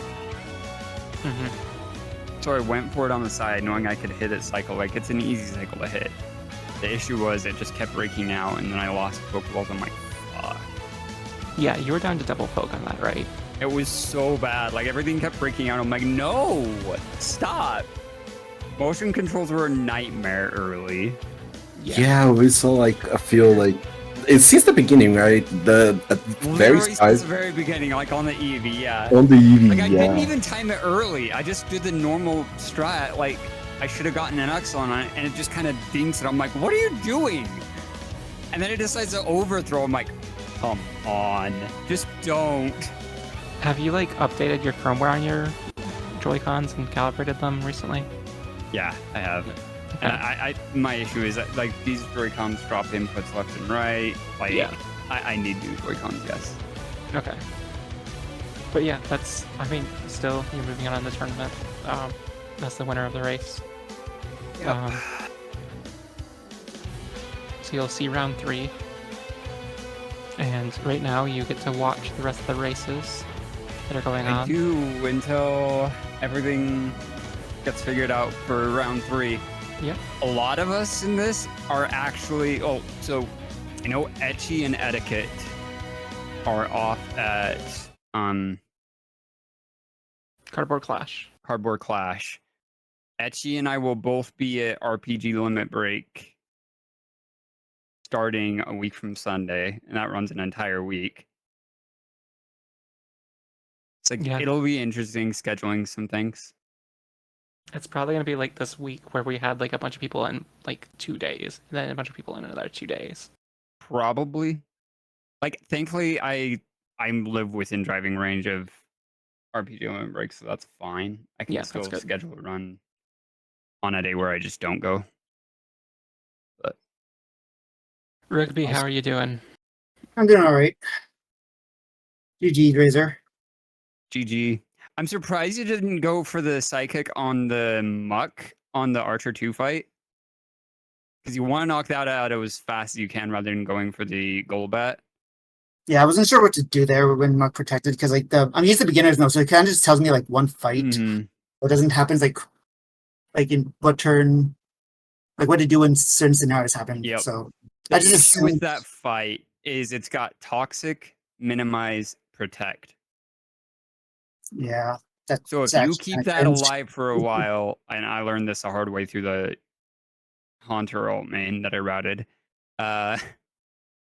No, that thing loves to just sit here and Toxic and then Minimize and just spam them. It just becomes an absolute nightmare. Like, if that thing didn't die from that Cubone, that could have gone a lot worse. Yeah, I'll keep that in mind for next time. Yeah. Yeah, the notes just sort of say knock out things, but it doesn't like Mhm. give you much direction aside from that. I'm so used to running this. My issue is I had optionals. Like the one in Mansion, I knew it was left and it just barely turned. So I'm like, okay, I can just go for it. And I was almost completely out of his line of sight right as he turned. I'm like, Yeah, I've done that where like I was they turn so up. close. I'm like literally within a pixel of missing him. I'm like, dang it. My favorite's when they like quick spin up, then quick spin down, and you're like, oh, I got time, and then they spin down and they catch you. I should have waited on that one and then one on Route 10, and then Alexa. I was airing straight left. It was just Joy-Con drifted straight up into her. Mm-hmm.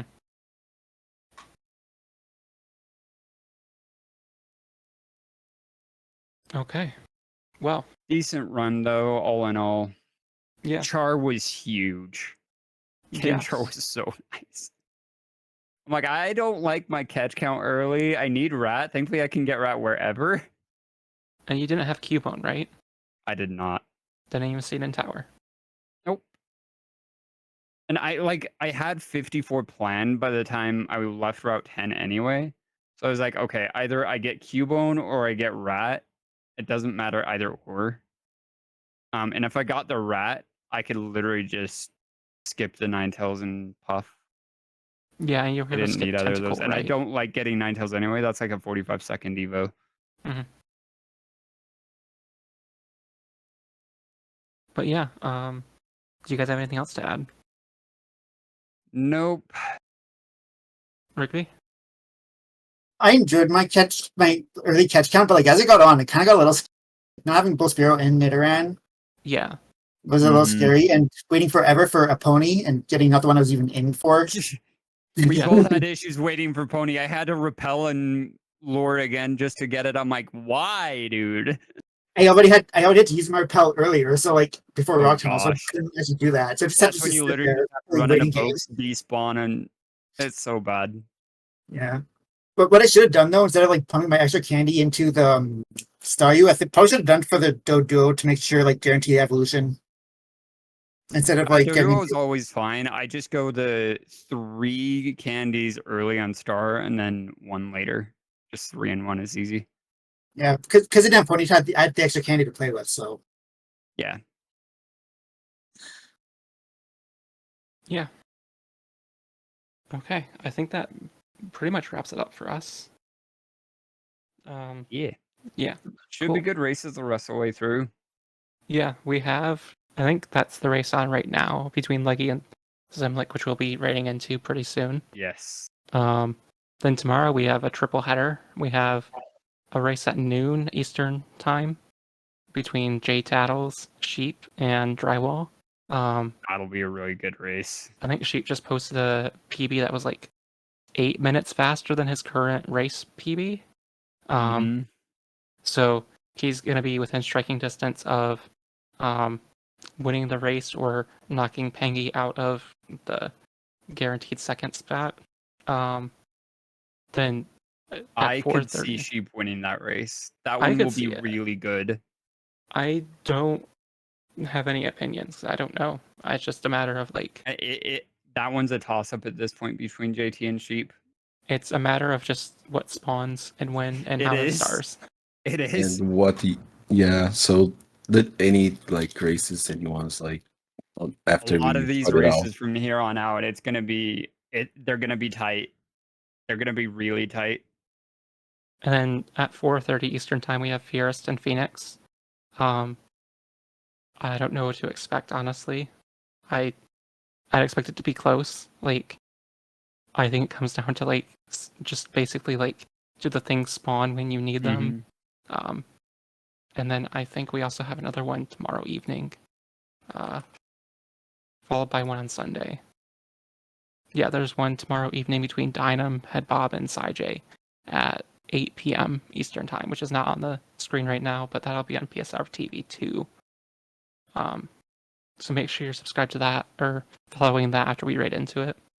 And then on Sunday, we have the last race of the round with Wave, Warrior, Travaria, and Quo at noon on July 9th. So all in all, the weekend's going to be covered in races.